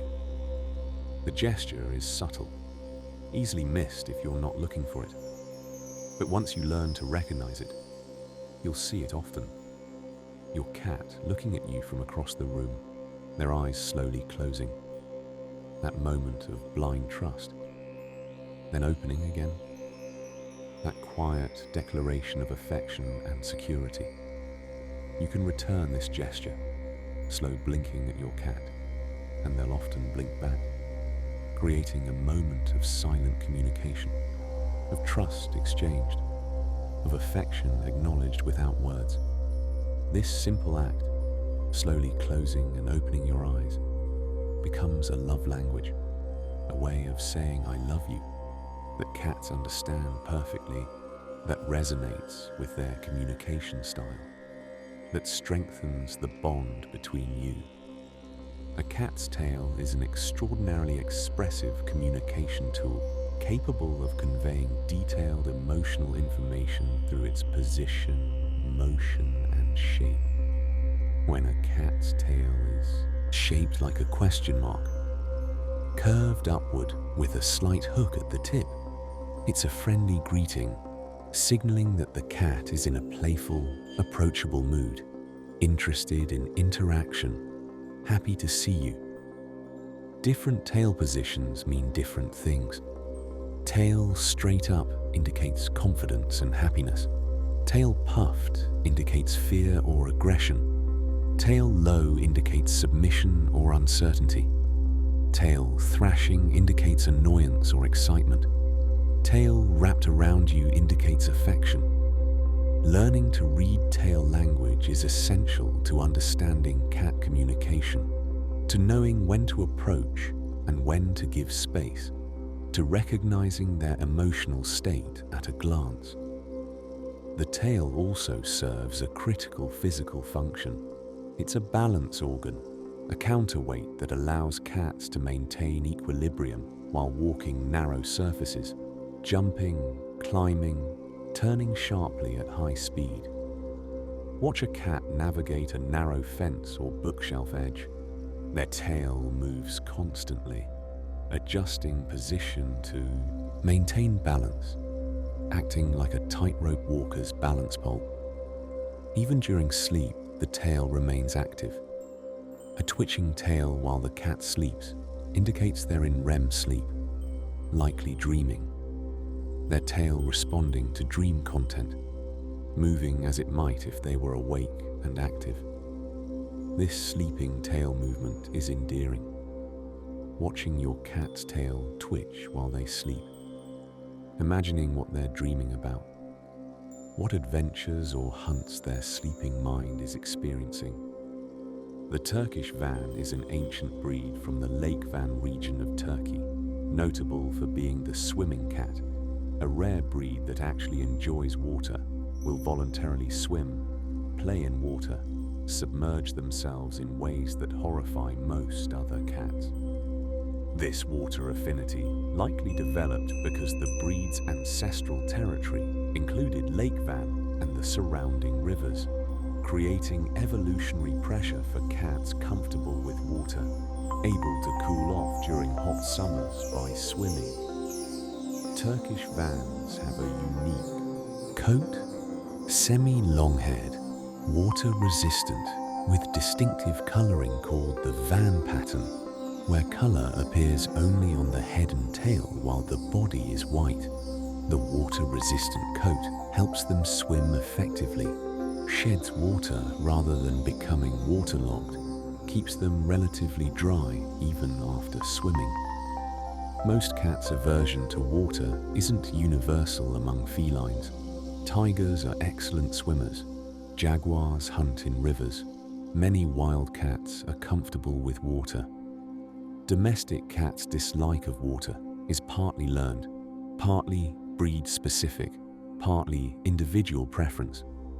But the Turkish Van reminds us that cats hate water isn't absolute truth, but a generalization that doesn't apply to all individuals or breeds. Sphinx cats appear hairless, but are actually covered in a fine, barely visible down that gives them a texture like warm suede or a fuzzy peach. This minimal coat means they have very different care requirements than furred cats. They need regular bathing because skin oils aren't absorbed by fur. They need protection from cold and sun. They need more food to maintain their higher metabolism required for temperature regulation. Because they lack insulating fur, Sphinx cats have a body temperature about 4 degrees Fahrenheit higher than other cats. Not that their core temperature is higher, but their skin temperature is higher because the heat isn't trapped by fur, radiating directly from their skin. This makes them feel warm to the touch, like living hot water bottles, appealing to people who want a cat that radiates heat, that feels warm when cuddled. The Sphinx personality tends toward affectionate and social. They seek warmth from their humans, enjoy being held and cuddled for the heat exchange, often sleep under blankets or against their humans. Their warmth-seeking behavior creates strong bonds with their owners, making them notably affectionate compared to average cats. Though individual personality variation exists across all breeds, the Scottish fold is instantly recognizable for its unique folded ears, a genetic mutation that causes the ear cartilage to fold forward and down, creating an owl-like appearance, a soft, rounded head shape that many find endearing. The fold can be single, double, or triple, with more folding creating ears that lie tighter against the head. Not all Scottish folds have folded ears. The gene is dominant but not completely penetrant, so breeding folds produces some folded kittens and some straight-eared kittens. The straight-eared cats, called Scottish straights, are otherwise identical to folds, used in breeding programs to maintain genetic health, since folded-to-folded breeding can cause skeletal problems. The breed requires careful, ethical breeding. The cartilage mutation that creates the folded ears can, in double dose, homozygous form, cause severe cartilage and bone problems throughout the body, creating painful arthritis and skeletal deformities. Responsible breeders only breed folded cats to straight-eared cats, ensuring no kitten receives 2 copies of the mutation, maintaining the breed's distinctive appearance while protecting health. Calico and tortoiseshell cats are almost always female, about 99.9% female, because the genes for orange and black fur color are located on the X chromosome. To have both orange and black patches, which create calico or tortoiseshell patterns, a cat needs 2 X chromosomes with different color genes, which typically means the cat is female, XX. Male calicos and tortoiseshells are extremely rare. Only about 1 in 3,000 are male, and these males are genetic anomalies, usually XXY, Klinefelter syndrome in humans, carrying an extra X chromosome that provides the second color gene. These XXY males are nearly always sterile because the extra chromosome disrupts normal reproductive development. The rarity and sterility of male calicos make them genetic curiosities, valuable to researchers studying sex chromosomes and color genetics, but not reproducible through normal breeding. If you have a male calico or tortoiseshell cat, you have an extraordinarily rare animal, a genetic fluke that occurs naturally but infrequently in feline populations. Cats are highly intelligent, capable of complex learning, able to recognize their own names, to understand cause and effect, to solve problems, to learn from observation. Studies have shown that cats can distinguish their names from similar sounding words, respond differently to their name than to other random words, demonstrating that they've learned this specific sound refers to them. But cats often choose to ignore you when you call their name. This isn't stupidity or failure to understand, but deliberate choice based on motivation. Cats ask themselves, is responding to this call worth my effort? Is there likely to be a reward? If the answer is no, if you're just calling to see if they'll come but have no treats, no food, nothing interesting to offer, the cat may decide responding isn't worth the energy expenditure, choosing to ignore you despite perfectly understanding what you want. This selective responsiveness frustrates some people who interpret it as the cat being stupid or poorly trained, but it actually demonstrates intelligence. The cat is evaluating cost versus benefit, making rational decisions about energy expenditure, responding when the expected reward justifies the effort. Dogs typically respond more reliably because they're more motivated by pleasing their owners, less calculating about reward versus effort. But this doesn't mean cats don't understand. They just have different priorities. A cat's short-term memory is remarkably strong for certain types of information. Studies show cats can remember the solution to a puzzle for up to 16 hours, maintaining this procedural memory much longer than dogs, about 5 minutes, or many other animals. This long short-term memory helps cats learn from experience. Remember where prey was spotted, recall how to access specific locations, navigate complex environments. This strong memory also means cats remember negative experiences, the car ride to the vet, the time you accidentally stepped on their tail, the noise that frightened them. Holding these memories for hours or days, sometimes developing persistent aversions or fears based on single experiences. Understanding this helps explain cat behavior that seems irrational. The cat who hides when the carrier appears remembers vividly what happened last time they saw it, even if that was weeks ago. Cats are particularly excellent at associative learning that one event predicts another, that specific sounds or actions lead to specific outcomes.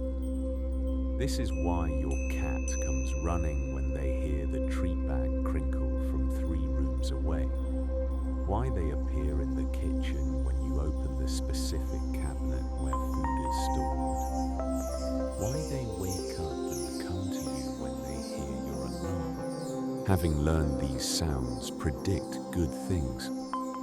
This associative learning means cats are constantly monitoring their environment, learning patterns, building a mental map of cause and effect. They know the sound of your car, the routine before feeding time, the sequence of events that precedes you leaving the house.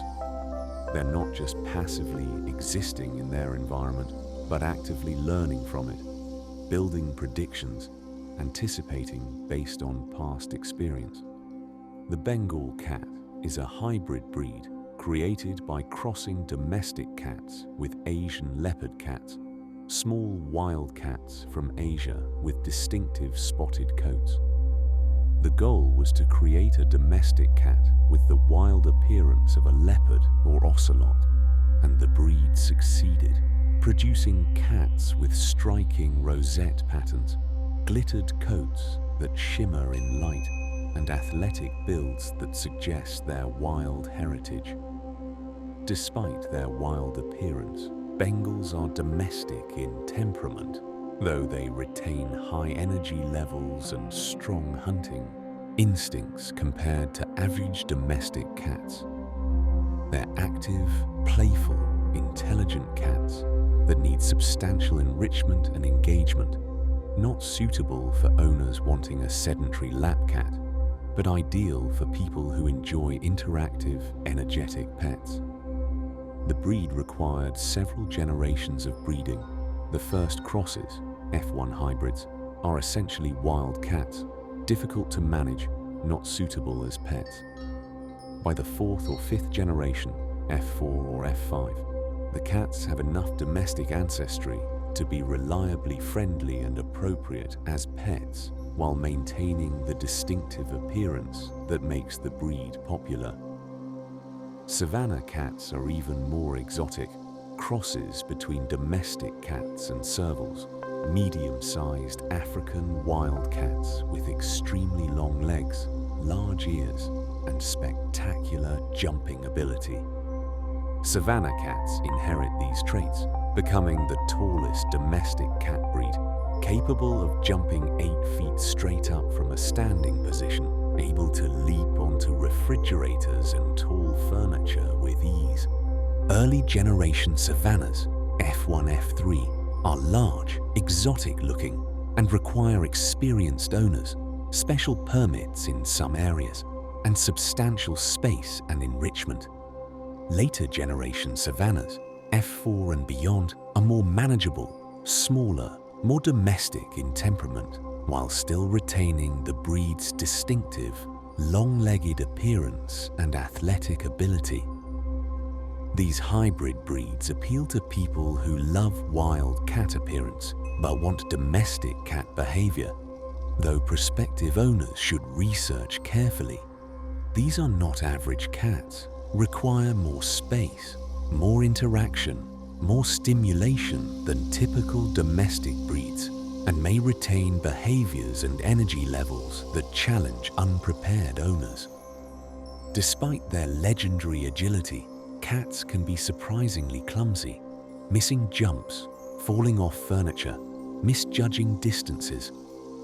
But they have a remarkable righting reflex that helps them land on their feet when falling, automatically rotating their body mid-air to orient feet downward, spreading their legs to increase drag, landing in a position that distributes impact force. The righting reflex requires a certain minimum height to work. If a cat falls from too short a distance, they don't have time to complete the rotation and may land awkwardly.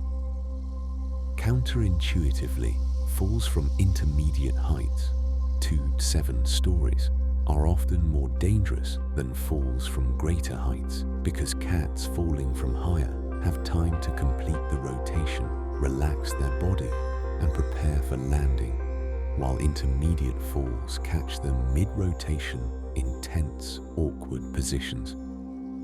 This doesn't mean cats can survive falls from any height.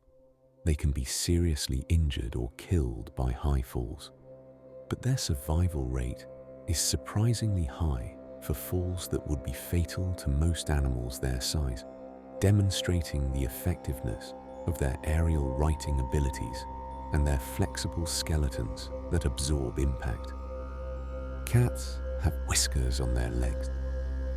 Carpal whiskers located on the back of the front legs, above the paws. These whiskers serve a specific function, sensing the movement of prey the cat has caught. Cats have poor close-up vision.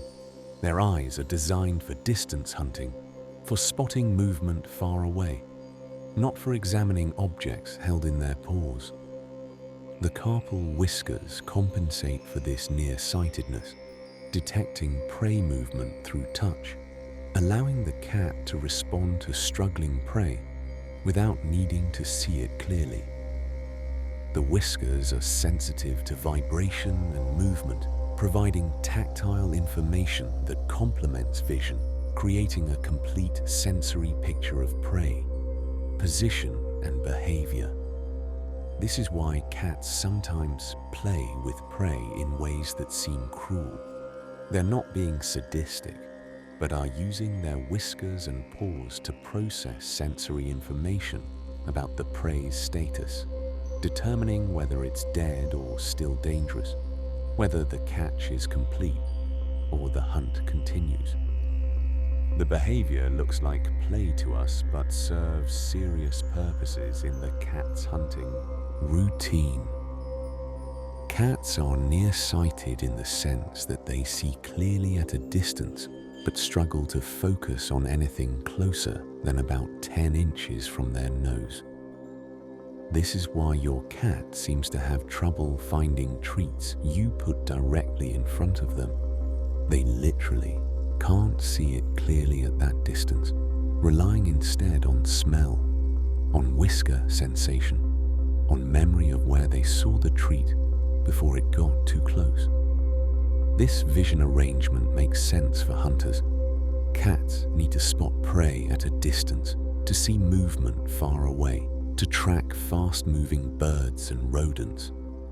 Once prey is caught, close-up vision matters less than smell, taste, and touch, so evolutionary pressure optimized for distance vision at the expense of close focus ability. Understanding this helps explain seemingly strange cat behaviors, why they'll turn their head away from something held close, why they seem not to see food right in front of them, why they use whiskers and smell to investigate close objects. They're not ignoring what you're showing them. They literally can't see it clearly at that distance. The chirp or chatter cats make when watching birds through a window is one of the most endearing and mysterious cat behaviors. The cat sits at the window, spots a bird, and begins making a distinctive chattering sound, a rapid series of clicks or chirps, often with jaw trembling, creating a sound unlike any other cat vocalization. Several theories attempt to explain this behavior. One suggests it's excitement mixed with frustration. The cat sees prey but can't reach it, creating a conflict that manifests as this unusual vocalization. Another proposes it's mimicry. The cat is imitating bird sounds as a hunting technique, though this seems unlikely since cats are ambush predators rather than vocal lure users. A third theory suggests it's a reflexive jaw movement related to the killing bite, an instinctive response to seeing prey that manifests in jaw trembling. Whatever the explanation, the behavior is common across many cats, clearly triggered by seeing prey, particularly birds, though some cats also chatter at squirrels or insects. It's harmless, amusing, and provides insight into the cat's inner state, their predatory excitement, their frustrated hunter instincts, activated by visible but unreachable prey. Cats are masters of energy conservation, spending most of their lives resting or sleeping, maintaining this low-energy state as their default. But they can transition from deep sleep to full alertness in less than a second if they sense a change in their environment, if they hear a suspicious sound, if they detect movement, or any signal that attention might be required. This ability to go from 0 to 60 instantly is an adaptation for ambush predators who spend most of their time resting but need to respond immediately when hunting opportunities arise. A cat can be completely asleep one moment, seemingly dead to the world, then instantly awake and alert. The next, having detected some subtle environmental cue that escaped human notice. This rapid transition can be startling if you're used to animals or humans that wake gradually. Cats don't have the grogginess that characterizes human waking. They're asleep or they're awake, with virtually no transition period, able to process information and respond appropriately within a second of waking, maintaining this hair-trigger alertness even during rest. A cat's whiskers connect to a brain region called the barrel cortex, which processes sensory information from the whiskers in ways remarkably similar to how the visual cortex processes information from the eyes. This means cats essentially see through their whiskers, building a tactile map of their environment that's as detailed and useful as visual information. This whisker sight allows cats to navigate in complete darkness, to avoid obstacles they can't see, to detect prey movement through air disturbance, to measure openings without visual assessment. The whiskers provide three-dimensional environmental information: object location, size, shape, texture, movement, creating a perceptual experience that's difficult for humans to imagine since we don't have comparable sensory organs. Damaging or cutting whiskers is cruel and disorienting for cats. It's equivalent to making them partially blind, removing a primary sensory input they rely on constantly. Whiskers should never be trimmed or cut, should be protected and respected as the essential sensory organs they are, as important to the cat's perception as eyes or ears. The Munchkin cat is characterized by very short legs, the result of a natural genetic mutation affecting leg bone length, creating cats that look like feline equivalents of dachshunds or corgis. Despite their short legs, Munchkins remain surprisingly fast and agile, able to run, jump, though not as high as long-legged cats, and play actively. The breed is controversial. Some people consider the short legs a cute quirk, while others argue it's a deformity that shouldn't be perpetuated through breeding, potentially causing health problems, limiting natural movement. Studies have shown that Munchkins don't seem to suffer particular joint or spine problems compared to other breeds, though long-term health data remains limited. The mutation is dominant and lethal when homozygous. Cats with 2 copies of the short-leg gene don't survive. This means all Munchkins are heterozygous, carrying 1 short-leg gene and 1 normal gene, and breeding Munchkins together produces a mixture of short-legged and normal-legged kittens, with some embryos not developing due to the homozygous lethal effect.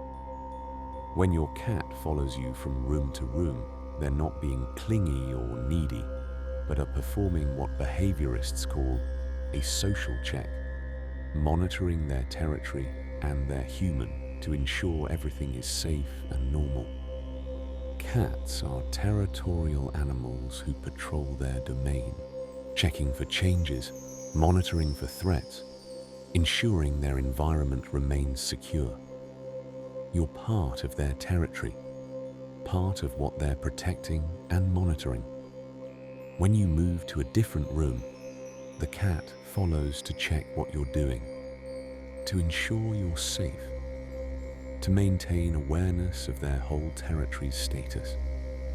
This isn't insecurity or dependency, but vigilance. The cat fulfilling their self-appointed role as household guardian, making sure their domain remains secure and their humans remain accounted for. Understanding this behavior helps reframe it. Your cat isn't being annoying by following you everywhere. They're doing their job, maintaining their mental map of territory and household, expressing care and responsibility in their own way. Appreciating this makes the constant following endearing rather than irritating.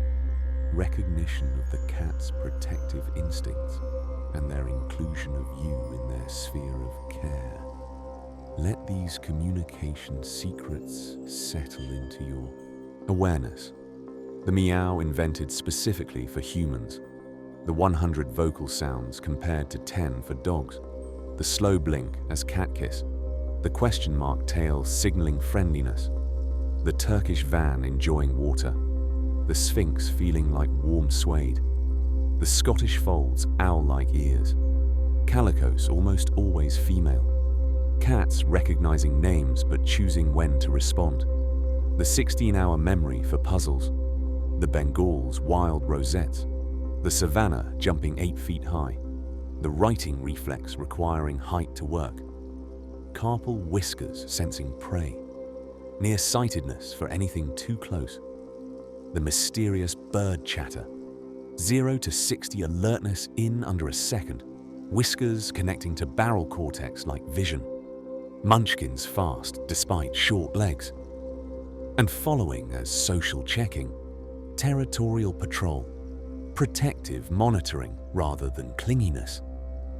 This is the secret language of cats, the subtle communication system that operates beneath the surface of their quiet presence, the intelligence that observes and learns and remembers, the breeds with unique characteristics and abilities. Rest here in the knowledge of this vocabulary, this grammar of tail and whisker and vocalization, this complex conversation between species that continues every day in homes where cats and humans live together, learning each other's languages, building understanding across the bridge that separates our species. Good night in the language of slow blinks and question mark tails, in the company of swimming cats and folded ears, in the world where meows were invented just for us, and whiskers see through touch, and social checking follows us room to room. Sleep well in the knowledge that cats are speaking to us constantly, that their intelligence observes and evaluates and chooses, that their affection expresses itself in these quiet, subtle ways that honor both their independence and their bond with us. The language is there, waiting to be learned, offering deeper connection to those patient enough to listen. We arrive now at the quietest hour, at the peaceful end of the day, when cats settle into their chosen spots, when they curl into lows or stretch in sunbeams, when they drift into dreams that make their whiskers twitch and their paws paddle invisible prey. This is the realm of midnight lullabies and feline dreams, of the gentle anatomy that allows their silent movement and the mysterious plants that bring them bliss, of the deep peace that radiates from a sleeping cat. Let us rest together in this tranquil space, exploring the toe beans that silence their steps and the sweat glands hidden in their paws, the genetic lottery of catnip response and the alternative of silver vine, the mechanics of their claws and the density of their fur. Let us discover why they loaf when feeling safe and why slow blinks calm their hearts, why whiskers fatigue in narrow bowls, and why belly exposure doesn't always mean please touch. Imagine a cat in perfect rest, paws tucked beneath chest, ears still rotating toward sounds even while sleeping, choosing the warmest sunbeam with mysterious precision. existing in that state of relaxed vigilance that only cats achieve. Imagine their dreams cycling every 20 minutes, their night vision 6 times stronger than ours, their purr lowering our blood pressure while healing their own bones, their midnight crazies releasing the energy meant for 5-mile hunting treks. Tonight, we'll learn about comfort-seeking masters and cuddle puddles, about paws covering eyes to block light and head bunting to share scent, about the blep that happens when they forget their tongue, and the belly trap that tests our understanding. We'll discover the peaceful mechanics of feline anatomy, the biology of relaxation, the gentle magic that makes cats such perfect companions for quiet moments and restful nights. So let yourself sink into final relaxation, like a cat settling into their favorite spot. Feel the peace of their presence, the calm of their contentment, and drift with me into this midnight lullaby, into feline dreams, into the deep, quiet grace they bring to our lives. Cats move with extraordinary silence, padding across floors without making a sound, appearing suddenly as if materialized from shadows. This ghost-like silence comes from their paw pads, soft, cushioned toe beans that act as natural shock absorbers, dampening impact, muffling sound, allowing the cat to stalk prey without alerting it to their approach. These paw pads are remarkable structures, thick, spongy tissue covered in tough, leathery skin, protecting the delicate bones of the feet while providing traction and sensory information. The pads are sensitive to texture, temperature, and vibration, allowing cats to feel their way across surfaces, detecting subtle changes in terrain, maintaining balance on narrow paths, navigating skillfully even in darkness. The pads have individual names. The large central pad is the metacarpal or metatarsal pad. Front or back feet. The smaller pads at the front are the digital pads, one for each toe, and there's a smaller carpal pad higher up on the front legs.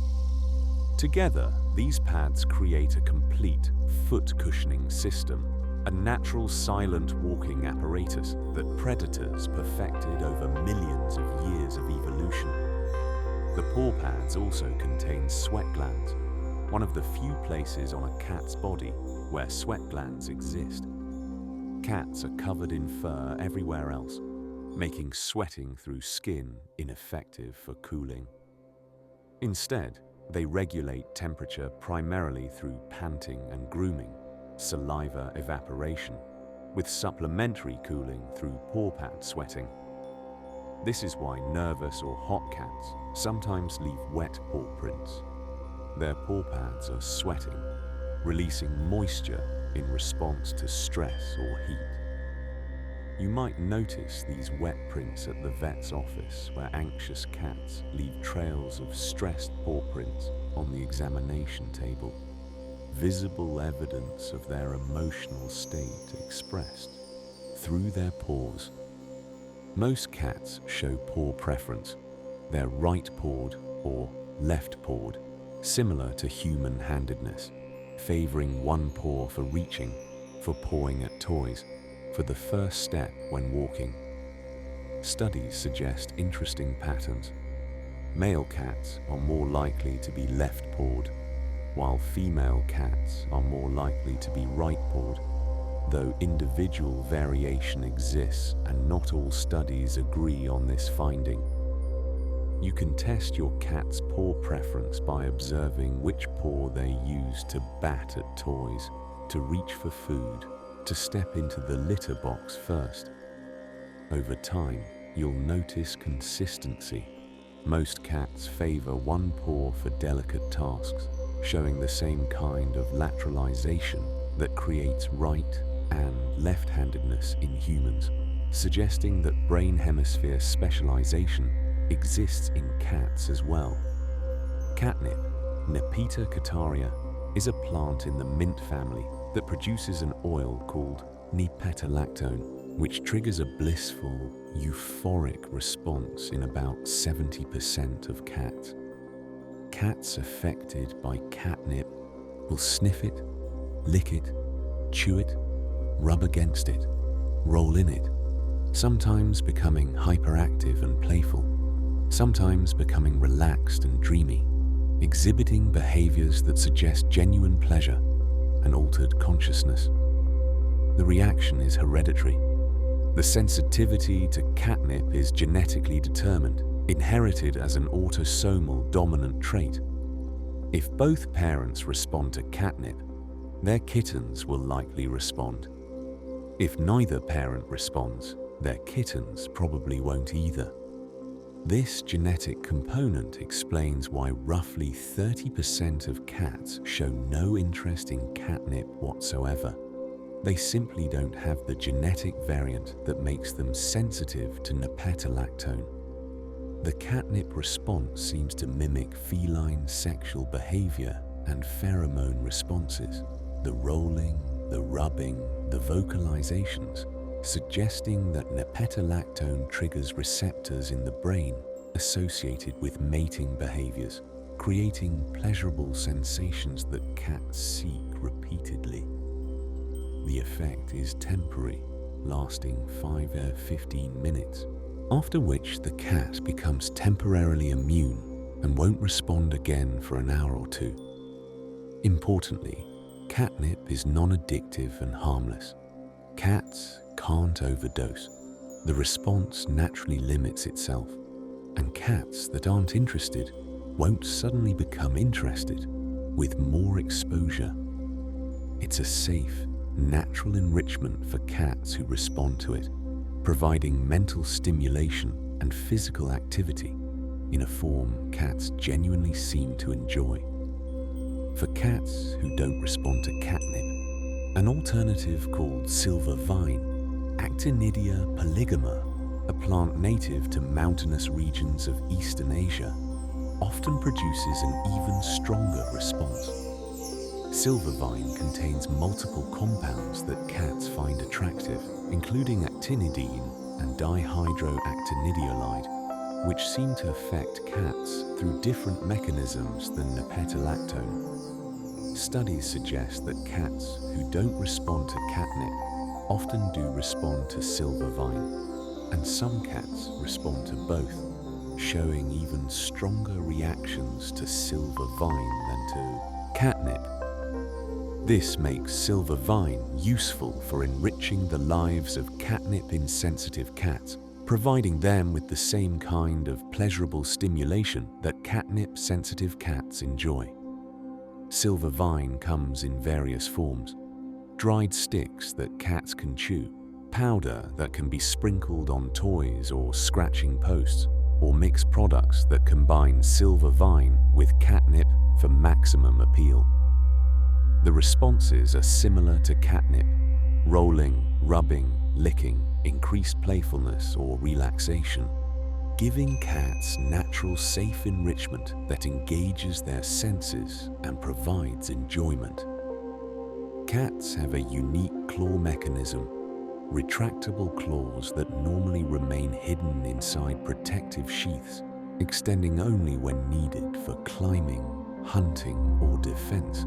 This retraction keeps the claws sharp by protecting them from constant contact with ground surfaces, maintains silence while walking, and prevents the claws from catching on things during normal movement. The claws have a locking mechanism that works beautifully for climbing up. The cat extends claws, hooks them into bark or fabric, pulls with leg muscles. The claws lock into place, providing secure grip. But this same mechanism creates problems coming down. When descending head first, the claws point the wrong direction, can't grip effectively, tend to slip rather than hold. This is why cats climb up trees easily, but get stuck coming down. Why they'll climb curtains readily, but struggle to descend. why they often back down from heights rather than climbing forward. The claw design optimized for ascending and hunting, for hooking into prey, for climbing toward prey or safety, but didn't optimize for controlled descent. A cat stuck in a tree isn't being stubborn or attention-seeking, but is genuinely uncertain how to descend safely. They'll eventually figure it out. Most cats will either back down or jump, but the hesitation is real, reflecting genuine design limitations in their climbing apparatus. Cats have extraordinarily dense fur, up to 130,000 hairs per square inch, providing incredible insulation against both cold and heat. This density creates an effective thermal barrier, trapping air close to the skin, maintaining stable body temperature across a wide range of environmental conditions. The fur has multiple layers. Guard hairs on the outside providing water resistance and protection, awn hairs in the middle providing insulation, and down hairs closest to the skin providing additional warmth and comfort.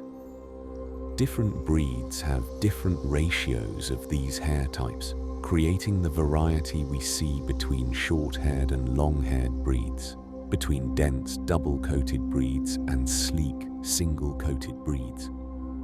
This dense fur requires maintenance, hence the extensive grooming cats engage in, spending up to half their waking hours licking their coat, distributing natural oils, removing dirt and loose hair, maintaining the fur's insulating properties.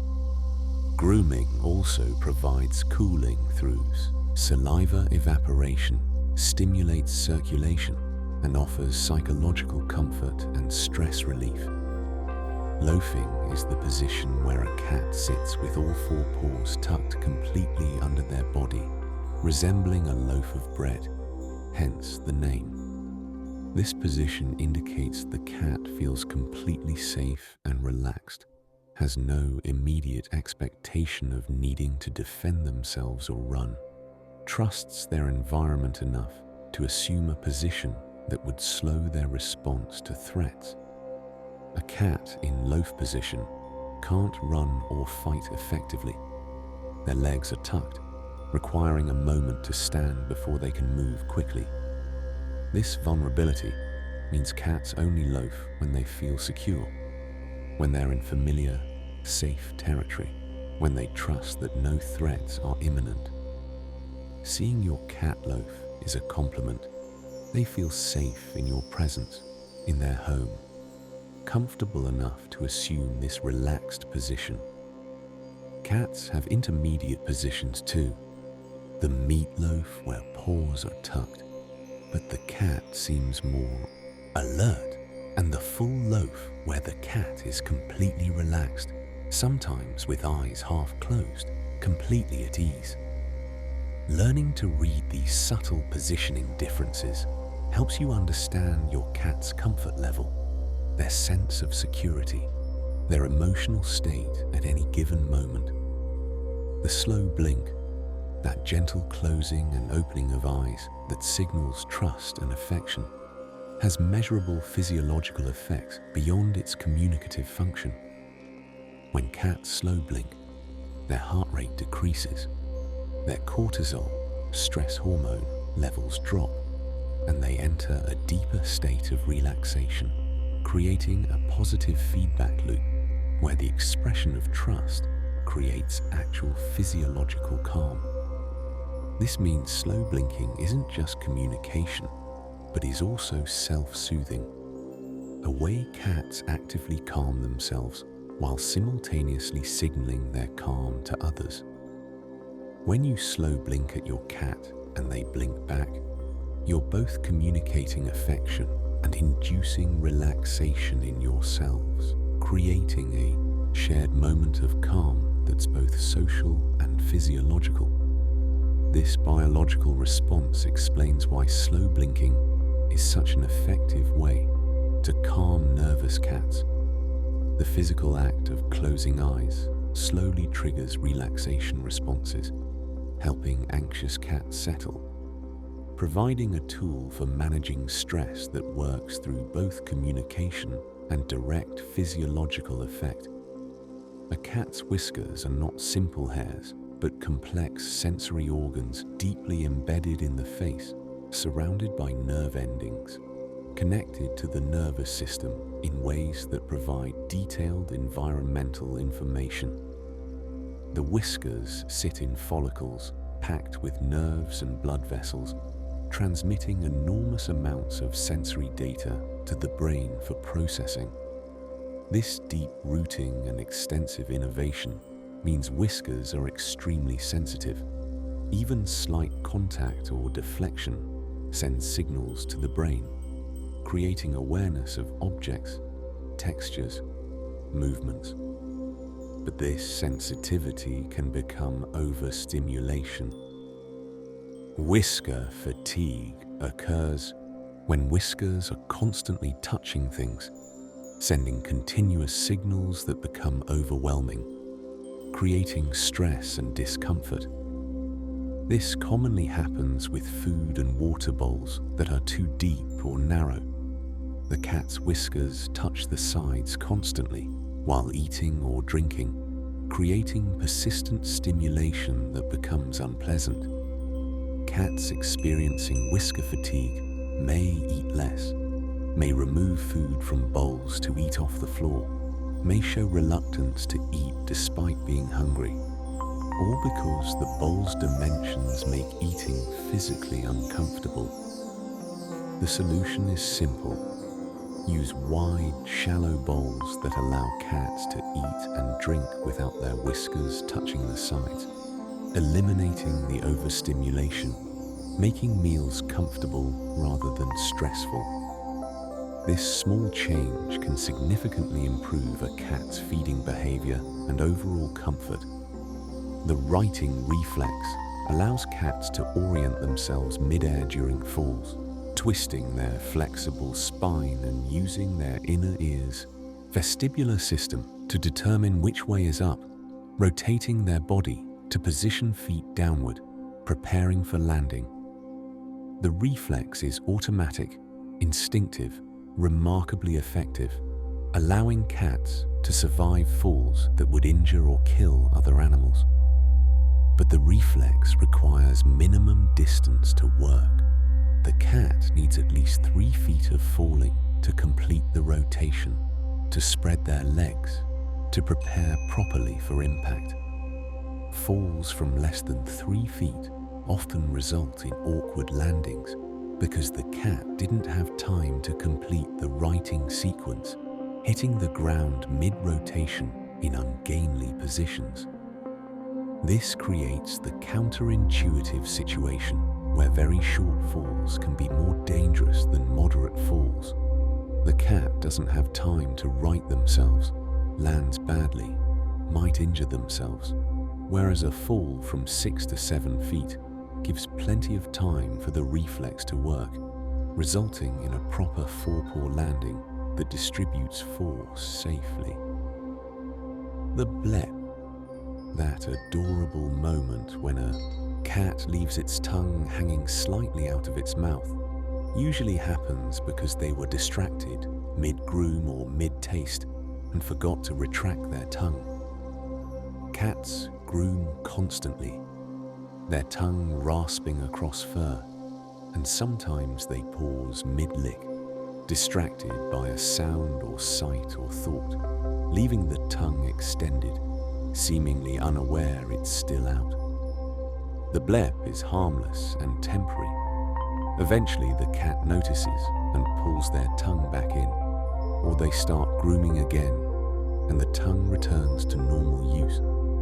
It's endearing, makes cats look silly and vulnerable, creates countless cute photos, represents one of those moments where the cat's normally dignified composure momentarily lapses into accidental comedy.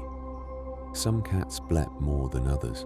Flat-faced breeds sometimes blep because their skull shape makes tongue retraction more difficult. Older cats might blep due to dental issues or missing teeth that would normally contain the tongue. And some cats simply seem to forget. Their tongue is out more frequently than others, creating individual variation in blep frequency. Cats can hear ultrasonic sounds, frequencies above 20,000 tonhertz that are completely silent to human ears, which can't detect sounds above about 20,000 tonhertz. Cats can hear up to 64,000 tonhertz, well into the ultrasonic range, allowing them to detect the high-pitched communication of rodents, the squeaks and calls that mice and rats use to communicate with each other, inaudible to humans but perfectly clear to cats. This ultrasonic hearing gives cats enormous advantage when hunting rodents. They can hear prey communicating, hear the ultrasonic distress calls of baby rodents, hear sounds that humans miss entirely, creating an acoustic environment far richer and more detailed than what we perceive. When your cat is staring intently at seemingly nothing, they might be hearing ultrasonic sounds you can't detect, listening to acoustic information completely unavailable to human perception. This extended hearing range also means cats hear aspects of our voices we don't, the ultrasonic components of speech, the high-frequency overtones, creating a different acoustic experience of human speech than what we hear ourselves. Cats are listening to a different version of our voice, hearing sounds and frequencies we're unaware we're producing. Even while sleeping, cats maintain partial awareness of their environment. Their ears can rotate towards sounds without the cat waking up, a standby mode that monitors the acoustic environment while the cat rests, allowing them to detect important sounds without fully waking, conserving energy while maintaining security. This partial awareness is visible when you watch a sleeping cat. Their ears will swivel toward noises, tracking sounds across the room, orienting toward your voice or the sound of footsteps, all while the cat remains apparently asleep. They're processing sounds at some level, determining whether each sound requires attention or can be safely ignored, maintaining vigilance even while resting. This constant monitoring reflects cats' evolutionary history as both predator and prey. They needed to sleep to conserve energy, but they also needed to remain alert for threats or opportunities, creating this compromise where sleep is real, but awareness never completely shuts down, where rest is possible, but readiness remains. The belly trap is the scenario where a cat rolls onto their back, exposing their belly, the most vulnerable part of their anatomy, where vital organs are protected only by skin and muscle, without the bony protection of ribs or skull. This belly exposure is a sign of ultimate trust, indicating the cat feels completely safe, secure enough to assume this vulnerable position. But belly exposure doesn't always mean, "Please rub my belly." Many cats will expose their belly as a trust signal, but don't actually want it touched. Touching the belly triggers defensive instincts, prompt them to grab your hand with front paws and kick with back paws, employing the classic bunny kick defensive maneuver that would disembowel prey or predators in a real fight. Learning to distinguish between "I trust you enough to show my belly" and "I want you to touch my belly" requires knowing your individual cat. Some cats genuinely enjoy belly rubs and will roll over inviting touch. Others are showing trust but don't want physical interaction with their vulnerable area. Respecting these preferences prevents the belly trap, the moment when you reach to pet the exposed belly, and suddenly your hand is being kicked and bitten by all 4 feet. Cats are masters of comfort seeking, able to sense the warmest spot in a room with uncanny precision, often following the traveling patches of sunlight across the floor as the sun moves through the sky, relocating throughout the day to maintain optimal warmth and comfort. This warmth-seeking behavior reflects their desert-dwelling ancestry. Cats evolved in hot, arid environments and naturally gravitate toward warmth, preferring ambient temperatures around 85 to 90 degrees Celsius, much warmer than most humans find comfortable. The ability to find warm spots might involve multiple senses. Cats can feel heat on their skin, can see where light falls, which correlates with warmth, possibly can detect temperature gradients with their sensitive whiskers.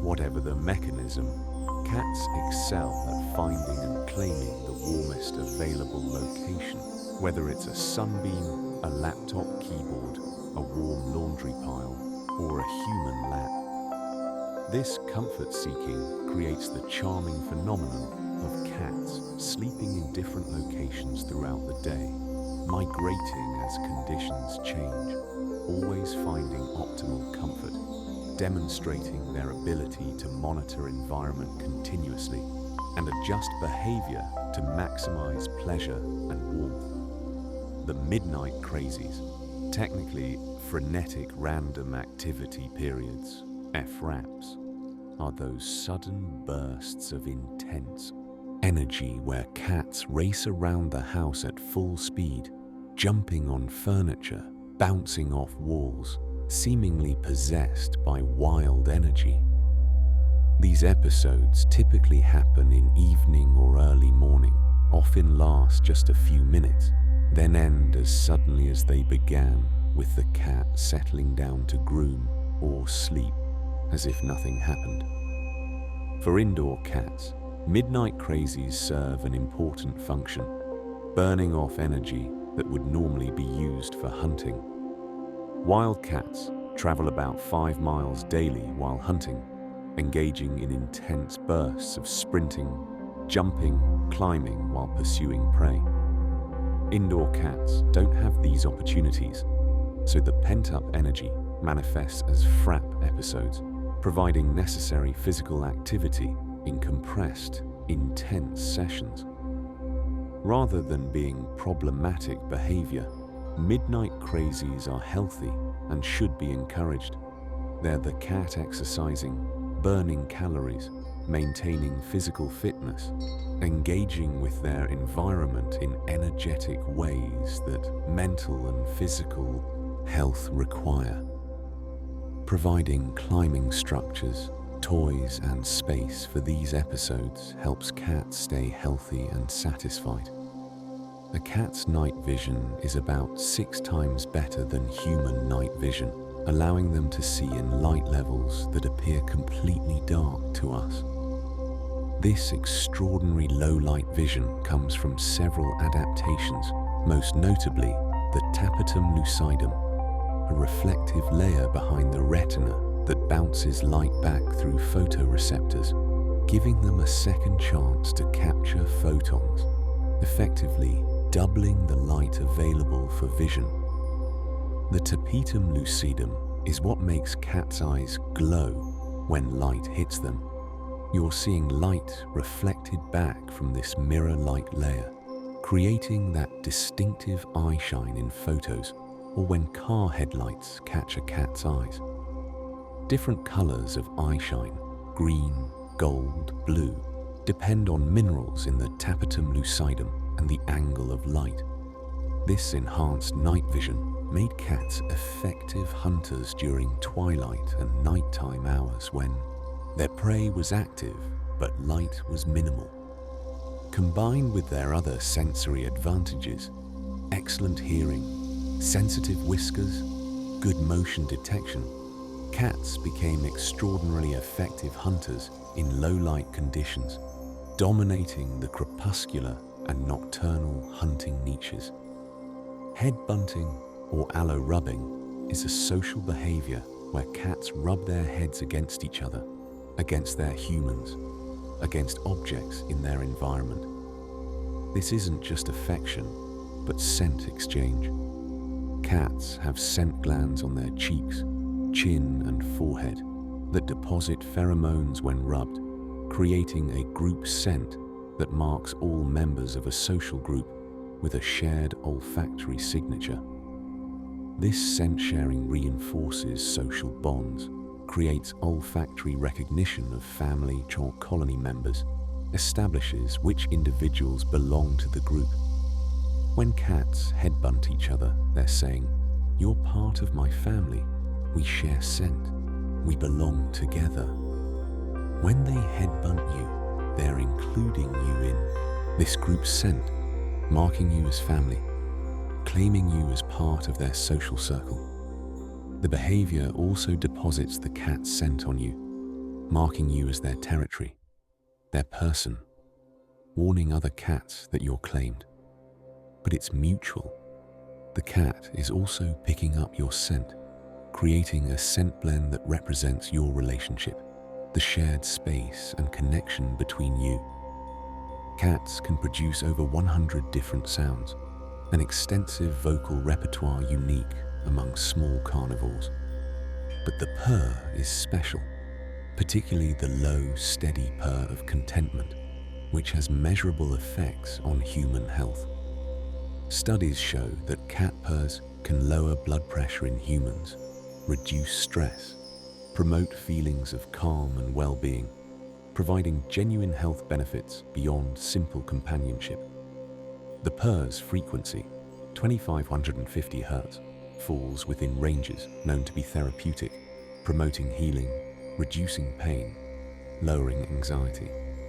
When a purring cat sits on your lap or lies against you, you're receiving this healing frequency, this gentle vibration that your body registers and responds to, creating measurable physiological changes that improve health and mood.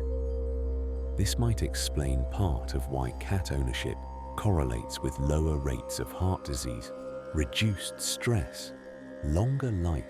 The regular exposure to purring, to this healing frequency, to the calm presence of a contented cat, provides ongoing health benefits that accumulate over years of companionship.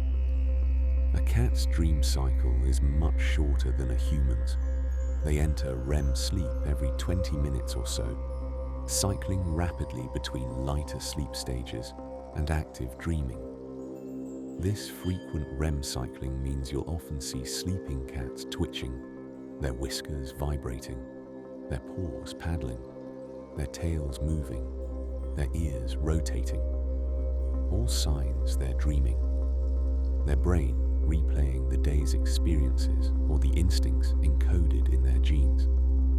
What do cats dream about? We can't know for certain, but the movements suggest hunting.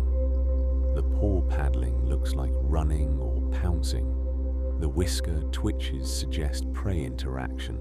The occasional small mews or chirps hint at vocalizations they might make while hunting. They're probably dreaming about being cats, about hunting and playing and exploring, about the activities that define feline existence. Watching a cat dream is endearing and intimate. You're seeing their inner life expressed through movement, watching their sleeping mind replay experiences, witnessing something private and vulnerable. The cat's consciousness processing life while their body rests. A cuddle puddle occurs when multiple cats, or a litter of kittens, sleep piled together, bodies pressed close, sharing warmth and creating security through physical contact. This behavior echoes kittenhood when littermates slept piled together for warmth and comfort, maintained into adulthood in multi-cat households where bonded cats seek this same physical reassurance and heat sharing. The cuddle puddle serves multiple functions. Shared body heat maintains warmth more efficiently than sleeping alone. Physical contact provides emotional comfort and security. The pile creates a larger, less vulnerable profile than individual cats. The proximity maintains social bonds through extended contact. Cats who regularly cuddle-puddle are demonstrating strong social bonds, showing they trust each other enough to sleep vulnerably pressed together. Not all cats cuddle-puddle. Some prefer solitary sleeping even in multi-cat homes, maintaining individual sleeping spaces, respecting each other's territory while not seeking contact. The preference varies individually and doesn't necessarily indicate weak social bonds. Some cats simply prefer their own space while sleeping. When a cat sleeps with paws over their eyes, they're blocking light to achieve deeper, more restorative sleep. Cats prefer sleeping in dim environments, but sometimes the available sleeping spot is brighter than ideal. A sunny location that's warm but too bright, or a room where lights can't be completely controlled. The solution is to cover the eyes with paws, creating artificial darkness that allows deeper sleep despite bright conditions. This behavior is adorable. The paws carefully positioned over eyes, sometimes just one paw partially covering the face, sometimes both paws completely blocking light, creating an image of deliberate cuteness that's actually functional light blocking. The cat has found the perfect spot for warmth or comfort, but needed to modify light levels to make it perfect for sleep, solving the problem with simple physical adjustment. The gesture reveals the cat's flexibility and problem solving. They don't just accept suboptimal conditions, but actively modify their environment, finding solutions that maximize comfort, demonstrating the intelligence and adaptability that makes them such successful animals. As the house grows still and the moon rises, as cats settle into their chosen sleeping spots, loafed on the couch, paws over eyes in the sunny spot, belly up in the secure corner, curled in the cuddle puddle, the soft huff of their breath becomes audible in the quiet. This gentle breathing, this rhythmic sound of a sleeping cat is the final, perfect lullaby, a reminder of the quiet grace they bring to our lives, the peace they embody, the contentment they share. Let these final feline facts settle into your awareness, like a cat settling into sleep. The toe beans silencing their steps, the sweat glands in their paws, right-pawed females and left-pawed males, catnip affecting 70% through hereditary response, silver vine for those untouched by catnip, claw mechanisms perfect for climbing up, but poor for climbing down. 130,000 hairs per square inch of insulation, loafing signaling complete safety, slow blinks lowering heart rate and cortisol, whiskers deep-rooted and connected to the nervous system, writing reflex needing 3 feet, a minimum, bleps happening when they forget their tongue, ultrasonic hearing detecting silent to use rodent calls, ears rotating towards sounds even while sleeping, belly exposure as trust, not always invitation, warmth seeking following traveling sunbeams, midnight crazies replacing 5-mile hunting treks, night vision 6 times stronger than ours through tapetum lucidum, head bunting creating group scent, purrs healing both cat and human, REM cycles every 20 minutes, cuddle puddles sharing warmth and security, paws over eyes blocking light for deeper sleep, and that soft huff of breath, that final lullaby, that quiet grace. This is the midnight hour, the peaceful time when cats rest and dream, when their anatomy performs its gentle magic, and their presence brings calm to our homes.